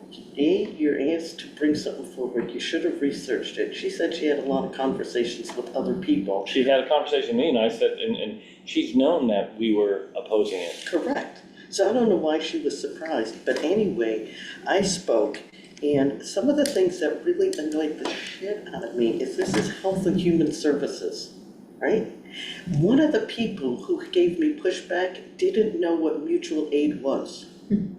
I find that just, a bill's coming before you that is going to impact everybody that's put their faith in you, and you haven't researched it to even know. That happens all the time up there. I was shocked. You'd be surprised how many people are just there to bubble head. I was so shocked that he wouldn't know what mutual aid was. And my whole thing is in a crisis, you want quality care. You want the best care that you can get. And one of the arguments that this guy from Manchester put up was that, well, we were able to do it in COVID. There were a lot of bad ideas running around during COVID. Just because we did this in COVID or you did this in COVID didn't make it right or smart. Yeah, and not everything stuck. There was Right. a lot of decisions that And had one to of be the made on a things whim. this same guy who didn't know what mutual aid was, one of the things he pushed back, because I said, you know, in an emergency, if there are two EMTs in that vehicle, and the driver can pull over, get in the back, and help save a life, right? I said, we're not in an urban environment, rides are long, things could change any time. He says, well, what's the percentage of calls and rides where that might happen? What is the percentage of? And I said to him, all it's gonna take is one. Would you like it to be your mother, your wife, your daughter, your children? That's all it's going to take to not have the care that you need. And I said, years ago, my husband was in a horrific motorcycle accident up on the highway. And not only were they able to save his leg, he was able to keep his leg, and they saved his life because there was quality medical care in that ambulance. He did not die. And this guy, some other idiot, says, well, I was a doctor. And, you know, you're lucky it was just his leg. If he'd hit a tree with his chest, you know, they'd need to put in a thoracic tube. I'm thinking, and I said... You're sort of proving your point, that we need more people there. Right, yeah, that's the point. That's the point. And I was just really... He's not a doctor anymore. I don't know, because I he was a shouldn't doctor be. once. Okay, right. Yeah. played I slept at Holiday Inn. So I was very frustrated and surprised that people actually, and I said, you're asking, I said, there is nobody who would support this. Because sooner or later, it's gonna be them or their family member who's in that ambulance. Yeah. And to me, it was just, it's a no-brainer. There are many things, you know, that are gonna cost us money, and I prefer to pick and choose what I'm gonna spend my money on. I'll spend money on an EMT. That is going to save my life, my husband's life, my community's life. And so to think that your voters would oppose that, you're totally mistaken. I wonder what, you know, if you just look at numbers and every state rep is part of a delegation, if you talk risk and liability insurance and you choose to go down this path, you know, and somebody does that put you at higher risk because you've chosen this? You know it would, because I would bury you. Yeah. As a person who lost somebody in an ambulance ride because there was not enough care, I would bury you in your town for doing that, because it's the town leaders that people are putting their faith in. Well, I guess that's my point, right? Yeah. So how'd the committee vote then? I don't know yet. I don't know. I left. Oh, and the paramedic, so I asked Kate Hogan, I said, because the guy stayed to hear me, and she said, oh my God, he's so mad at you. So then, when he was getting ready to leave, he, you know, was shaking his head as he went past me. He leaves the room, he comes back in the room, and he's all close to me, which I don't like, you know, throat punch coming. He says, well, you know. No! He's, you know, well, we can't hire them, we can't find anybody. And I looked at him and I said, pay them more. Exactly. Pay them more, because in my mind, if you can work at, you know, some restaurant as a busser or waiter and get paid $18 an hour to do that, and they want to hire an EMT at $18, $15, $14, $12 an hour, and only give them part-time hours so that they have to have a couple of part-time jobs. Or just a stipend, or Right. or just hour when they're on, kind of. I mean. Right, and this is the person that's gonna save my life. I don't think so. I want quality care, and I want that for the people who put their faith in us to provide that. So, no, I was just like totally floored that some of these people in that committee didn't even know what mutual aid was. There's billies coming So before you're you. gonna sit next to Jennifer at the delegation? I probably will. No, I'm gonna sit across from her. But yeah, well, she didn't stay to hear my testimony. She said her piece and left it to this guy to carry the vote. No. So, yeah, I did not win Good friends. for you, that was great. It was, No, so we're on the plane back Yeah, from DC, poor and Chris. I'm watching a movie, then all of a sudden I just feel like, where'd the light go? All of a sudden, I look up, she's over her I'm seat. kneeling in my seat, chair, over the- looking down, Read handing this, him my read this, make phone. changes, you know. Because I only had that flight home to write it, get his input, get it to Mark in the morning, and then drive to Concord. So if I didn't get him, I know he was going home to sleep. Yeah. And so, we were able to come up with something. But yes, I was like leaning over the plane chair, my The phone in his people are like, face. people around us. they're like, Right, what the hell is going on? but we get it done, so. Yeah, So it was good, I think it was healthy, it was the right thing to do. I think people need to remember, our EMS service is an extension of the hospital and of the emergency room. And if you can have that level of care, and if Yeah. we're downgrading on any level, Yeah. you're downgrading that whole idea. And standards and best practices all say, Yeah. what we have in place is what it should be. Well, here's the other piece, and I didn't think of it until I was done. We're always talking about the stress that first responders have. Okay, and we're always looking for ways to support them.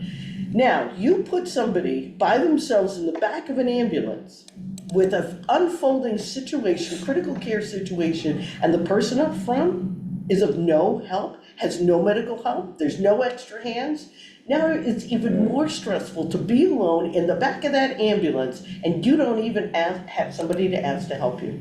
Yeah. That is even more stressful, Well- and it's wrong to do to our people. I don't know anything about this except I've learned over the last few years. So one of our paramedics, who's now a captain, one day told me about a call they went, and they had 2 people, ended up having 3 people there. But it started out just as a normal chest pain, nothing major, 80 some odd year old. And they got there and talking fine, everything was good. And all of a sudden, some signs started going different directions, so they did this. It got worse, then it went this direction, and it got worse. I mean, everything they were doing, they couldn't, Couldn't stop the flow. nothing was showing until the next thing would happen. Yeah. And at the end of the day, they lost the individual, but they had, by the end, they had 3 or 4 people in that room doing everything to work on this You individual. imagine being the only EMT and some non-medical driver and this is unfolding on you? Yeah. That is wrong to put people in that situation to face alone. Yeah, so, I am surprised that the people in the town of Winchester would even support something, but they I don't know if probably will. They don't, but they Yeah. don't know it's coming. Yeah. So my thing is really, do our people know who's putting what forward on their behalf? They don't, Yeah. because they're busy getting on with their lives. They've put their faith in us to make the right choice for them. Huh? One of the girls that work with me, if she is, again, she lives in Winchester. I'm just saying that. so, yeah. So I'm gonna keep on moving on, because we do have some non-publics, we have 3 non-publics today. We do. Yeah. And, They weren't highlighted. well, they should have been. Washington trip, anything that you, when you walk away from the Washington trip, I've told anybody that I've talked to that I thought it was an incredibly worthwhile, exhausting trip. I came back and was actually tired from all the work we did, and I've never, you go to a conference or you go to, and you have some downtime and you have this, we were on We had constantly. no He's texting me on downtime. Sunday. We Yeah, had no downtime. Yeah, it's like, oh my God, this is coming our way. It's what I think we need to do is we need to, and that's why I wanted to have you guys on the podcast tomorrow, start telling the story of what is coming down the road. It's not pretty. Randy wants me to be on the radio with him on Saturday, talk about the trip. Yeah, I just think we need to tell people why we went down there. We were fighting for them, first and foremost, with the resolution and all that, but also, you talked about the EV, in charges. We talked about the grants, we talked about tariffs, we talked about, you name it. We met with players across the board from both sides of the aisle in talking to them. And I think it's important for people to understand this is what we had, why we went down there, because I came back more fired up about knowing that challenges are coming. I mean, we're heading towards you know, that they talk about the perfect storm. I feel like the perfect storm is upon us, and we haven't hit that big wave yet, but that we're in the end where the winds are starting to pick up, and we're going to see things change, and we'll be talking to you in the near future about some things that we learned this week in reference to ProShare and the funding around ProShare and the formula changes that are coming. You know, I've been saying this for years now. If you've been around long enough, you've heard me say that ProShare, we do not want to go down the road of utilizing ProShare. You know, I've always tried to say stick around 3.1 million, and because we don't know what tomorrow brings. And you know, we have a few more meetings before we want to bring what we've learned to you. But that we're going to meet with the deputy director, deputy commissioner for Department of Health and Human Services for the state of New Hampshire sometime in the near future with his staff to understand it a little bit and ask some questions and put some ideas in their head. But we're hearing that, you know, that this is coming down, that Center for Medicaid Services is, you know, what this means to me, everybody in government right now is they're looking for cuts, and so one way to do that is to change formulas so that all of a sudden, that's a cut, because all of a sudden the formula changes, you're getting this much, now you're getting this much because the formula is this. And they can stand by that, and I get that. That's why I always, when we were up in Concord, and I said, you know, all it means to me when you get a balanced budget is that what formulas have changed or what fees have gone up, because that's what they do. Is they say no new taxes, and that's our quality. That's a bunch of hooey, you know. And it really is about what have they changed and put it down on the taxpayer, and it's coming our way. And you know, yesterday, you know, Cheryl, it seems like we've been talking a lot about this stuff, you know, constantly, but it's like, all right, if we have this money over here and we don't use this, let's hold on to it because we're gonna have to use it over here at some point. You know, it's just like. Well, the thing that always blows my mind, and they said it in our Board of Selectmen's meeting, oh, we have extra money. You don't have extra money. You have no extra money. You've taken money from taxpayers that you didn't get to spend, but there's still expenses coming, right? It's not extra money. Yeah. And through the years, we've nickel and dimed ourselves so much that we don't have a lot of breathing room if we did. Right. And our fund balance has always been something that, for multiple reasons, we've put it where it's at. You know, whether it gives us a 3 to 5 month period if everything goes to hell and we need to be able to pay our employees to make sure that the prisons stay open, the nursing home stays open, and all that, or whatever it may be. You know, for bonding reasons, which again may not matter because the tax non-exempt status may be going away. We don't know yet. Even Moody's is starting to feel like what's going on is going to probably downgrade their comfort level with any lending of money. Yeah. Any ratings of anybody. So it's a really unknown and scary time that we're in right now, and we're just trying to do whatever we can, but it's a little bit frustrating at the same time because we've been saying to people, yes, the county, you know, and when I hear other communities say you have money and stuff like that, it's like, wake up and understand that we haven't been a factor in your tax increases. You have been an increase, you and you alone, because you've gone through reevaluation, whatever it is. You know, we've tried to keep it here. The reality is, you know, I'm afraid that there's a 15% increase coming someday, or we're gonna have to cancel this out. We're gonna have to cancel this out. I mean, I want people to know I'm really concerned. You know, the tariffs. You know, we have a budget for food. We have a budget for all these other expenses, and I'm worried that the costs are gonna be shooting past where we projected because no one projected this level of pain coming our way. And what does it mean? And so I'm gonna keep being on the record wherever I can. I wanna say something the night of the vote too. Well, is this the reason that, I keep going back to what Paul meant about the delegation meeting being put off. Yeah, I don't quite get that. Yeah, I don't wanna, I don't want to, because I think in that conversation, it's going to end up back towards So, me, so that's one of the non-publics we're gonna do. Okay. So we'll get to there in a second, but there's stuff coming. I just want people to be aware of it. And we're gonna strategize, and we'll tell you, and you guys may have ideas about things that, you know, we can try to figure out too. And we're just trying to get everything in place to weather this storm as best we can. well, I think the more the public understands Yeah, where this is coming from yeah, is important. It's not originating with us. We're responding Yeah. to forces that we actually have no control over. If, you know, at the state level, Yeah. they change the formula and push more costs down to the taxpayer while saying we have a balanced budget. That's a misrepresentation. well, my concern, Been doing it for years. I Yeah, know. my concern is, and this is why, you know, is go on the radio.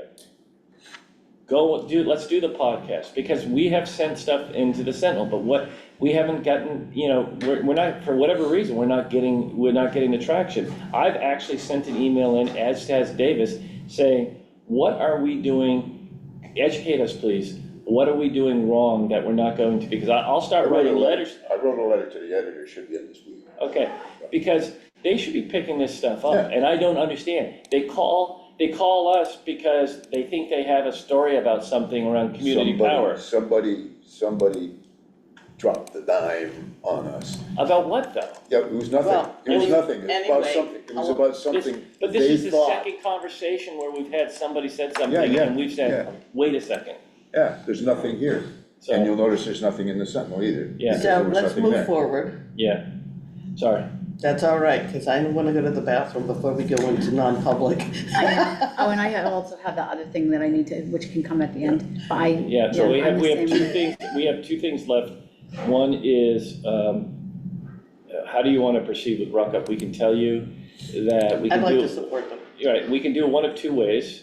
We can do it through opiate grant, three ways. We can do it through the opiate grant, we can do the Hemingway grant, we can do it through both. Can we can just do do- 10,000 now and 10,000 in August. Okay, who we just use Hemingway for? Yeah, right. So we've been using Hemingway for Smart Ride, and we Smart are Ride, right, continuing right. to provide $800 a month in addition to their lump sum. Okay, so that's. What is their immediate need? Is it something that they are like urgently needing the money now? Or is it something that they have, that I if they think knew it was coming? And the only reason why I say is two things. I mean, we could certainly, we have $388,000 worth of opiate funds with no earmarks. Obviously, I'm sure in August, you will probably recommend that we fund the same programs, and we're gonna continue to get those. Well, that's a perfect use for It it. is, but especially if we're gonna get more. The other one is sort of, We're dwindling. right. But the Hemingway, you could actually today make a, So can we do half now and half in later? that's what I was So- Well, actually. and I just need to know what later is, because we will be having a meeting with the executive committee prior to the 24th, so that we can bring forward, we believe, a vote's going to happen for the dispatch and deputies on the union. So if that's the case, then I could bring it there, or I could wait until August. We could give them 10,000 now and then say, go through the process, and then in August, get it approved by you in July, and then in August, get it approved by the delegation and give them the second 10,000 then. Okay, Hemingway, now there was a 2020 thing, but ready for Safe Ride? Yes, I mean, well, we. And there was a 24,000. We only gave them 20 because you gave me authority to go to 40, and we started with 20. If they needed it, then we would go to that 40. All right, and we got replenished with Hemingway, another For last 24,000. year's, we haven't gotten this year's We haven't gotten it 25,000. yet, so the fund balance is still around 100,000. 100,000. Okay, so it was at 120. Yeah, so it's at like 105, And then we're gonna probably get, well, not probably, we'll get our distribution this year of about 20 some odd thousand. All In right. June. And then Which might be potentially could used for commit- safe. Yeah, smart ride. So if we were to use the 20 out of there, that would bring it down to about 80. Mm-hmm. And we don't have any other things on the horizon that we'd use Hemingway for, right? So the thing about Hemingway, isn't that something that we can take money from without going Yes. outside of this room? Yes. That's the issue. Yeah, and And if it's the opioid funds, do we have to take that request outside of this room? Yes. yes, That's the issue yeah, for me. So I would propose that we take the first 10 out of the Hemingway and then go before the delegation for the rest of the money as soon as we can. Okay.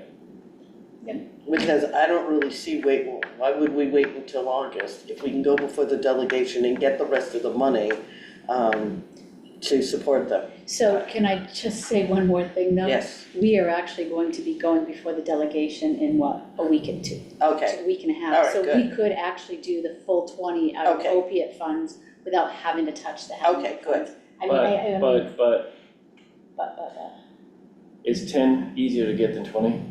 well, I I mean, mean, that's what we had talked Yeah, about. yeah. but- well, I- you were giving 20,000, I mean, the allocations that you I gave get for it. those I others. get But it. you know The what? With politics right now with the Right. way are. Yeah, yeah, things with I- that yeah, group, I would prefer, the I 10, To mean, ask I for can, we can actually do the paperwork today or tomorrow and cut the check for the 10, for the 10. okay, I would prefer to Okay. split it up and do 10 and 10. okay. Yeah.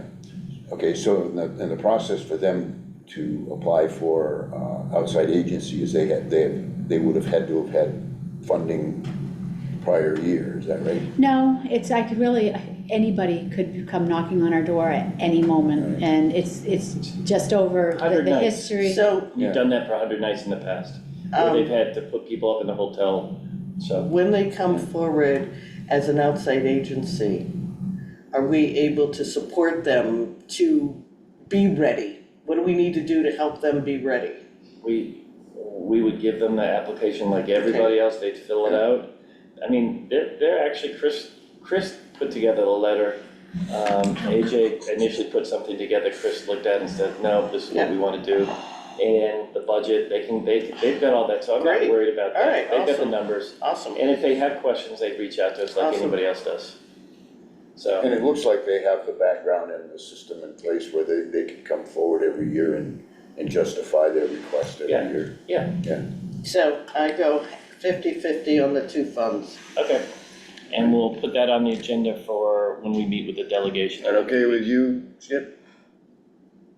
Yes, I'd go along with that also. Okay.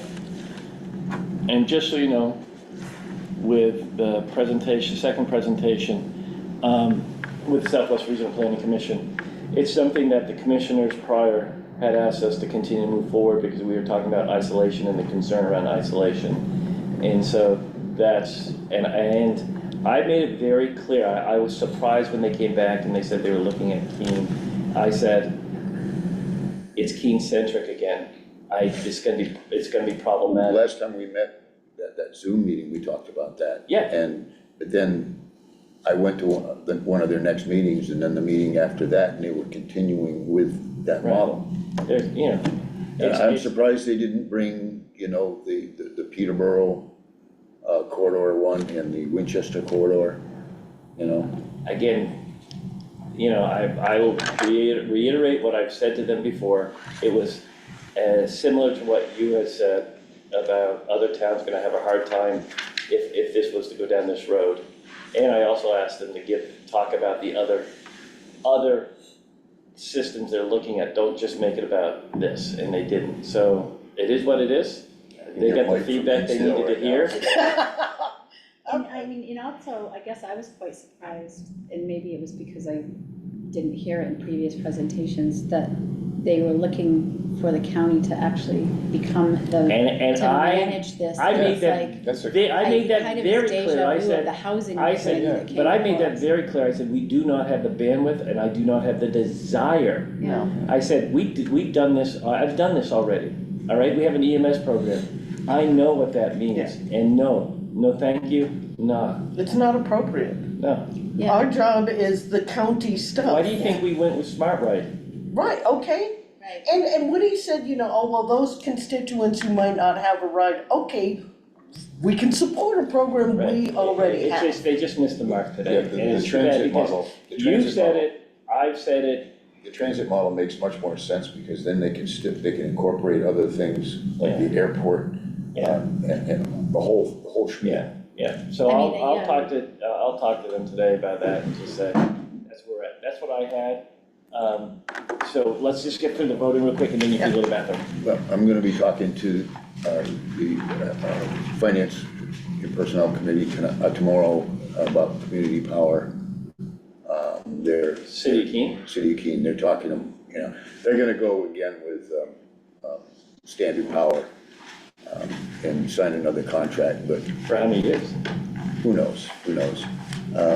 But I'm gonna go in and talk to the committee. Well, I'm just gonna go and offer any, if they have any questions about Community Power Coalition in New Hampshire or Cheshire Community Power, and sit down and see if they have any questions. If they don't, Yeah. I wonder if who dropped a dime. Interesting. Standard Power, I'm sure. Yeah. Oh, yeah. Wow. All right, any old business? None? I've got new business. Any new business? Cheryl has new business. And I know I could use the bathroom too. Guess everybody knows that now. A lot of sharing going on here today, people. So did either of you, or any of you get a I chance did to read look at it, this? yeah. I did, So yes. essentially, I don't want to put words in your mouth, No, but that's fine, go ahead. yeah, okay. They're good words. Yeah, I like them, I they like those tasted words. well, Yeah. tasty. So actually, it only has to be Okay. Terry, but I Oh, did awesome. obviously All right. want to have everybody's input if they wanted something added or edited. Yeah. Okay, thank you. That was it? At first, I thought that they were saying we had fraud. No, it's What? just question, they need to know whether they Yeah, want it's us to normal. blatantly say, do we know if there's Yeah. Oh, yeah. fraud, yes or Yeah. no? Yeah. And then, areas and Sure. what you, Then we're gonna vote to accept the weekly manifest and minutes of February 26, So moved. 2024. You have a change? Well, I have a question. That was the day that Skip was absent. and it's showing him present. No, but it's showing that he made a motion. Maybe in On the minutes? spirit? In his spirit, so I'm gonna show you where I highlighted them. Because here, if he's not here, he couldn't do this. And was he here on that day? Because it doesn't No, say he was not. Right, so Yeah, he it said he couldn't, seconded it. right, he could not have done that. Okay, we'll change. Skip, did you, All right. did you We're look gonna- these minutes we're gonna put over these- before they And came then- today? And then one more thing, Yeah. Just noticed right that, but here, Yeah, you this- all picked right. it up first. read the rest of the sentence.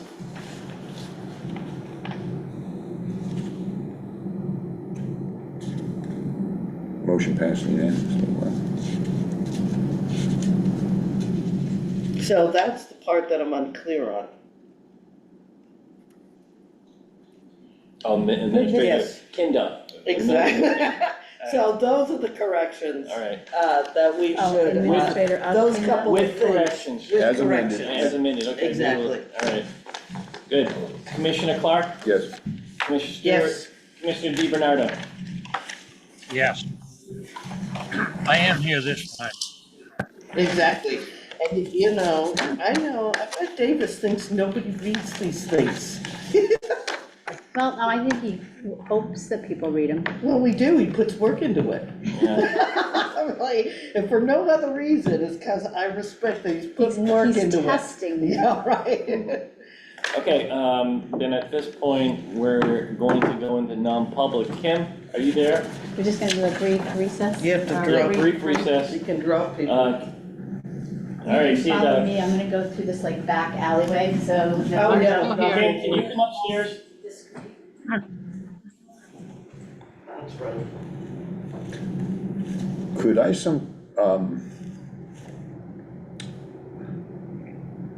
the census says we have 106 patients at Maplewood Do we know how many of those receive Medicaid? I can find that out. I'd like to know that for Saturday.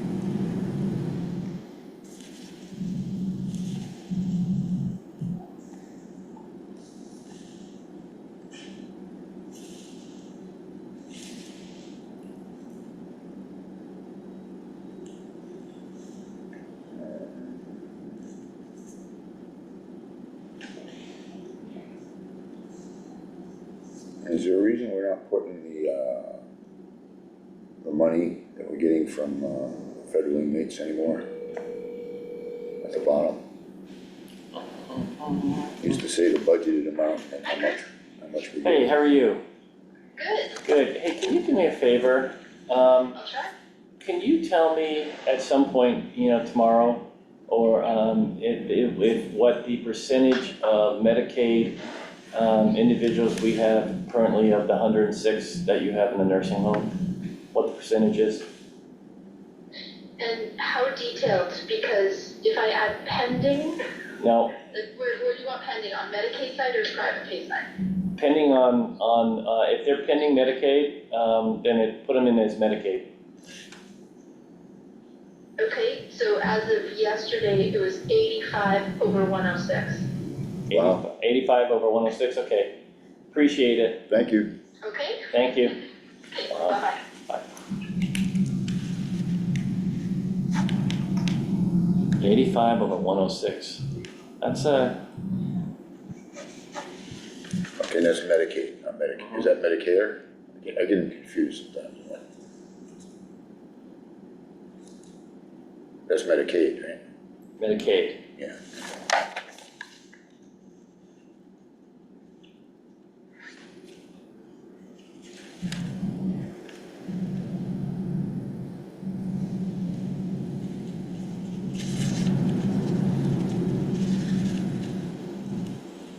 And at the DOC, they still don't qualify for any.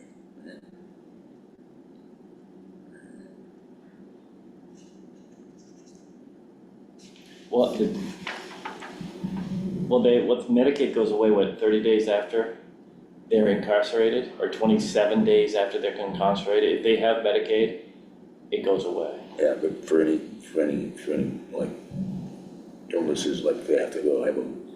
We pay it. Yeah, we pay that. Yeah. I mean, that's already a Fed, you should not say, the feds have already done this to us, because any inmate that comes in, they lose over a period of time, I believe it's 30 days, they lose their Medicaid, and so that means that the county then is on the hook.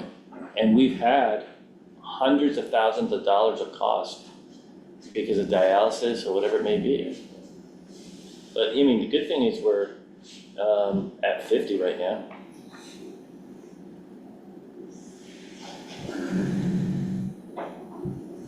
Hey, Kim? Yeah, Kim, can you Yes. come up? yes. All right, thank you. So can you just shut off the recording and get those people out? Get them out. See ya, Anna. Bye, everybody. Bye. Well, not you, Skip. Anna's gone. Yeah, I know the throat punch got on that. Did you just Yes, get it that from is. outside? No, I got the plate. I thought about it then, it's fruit.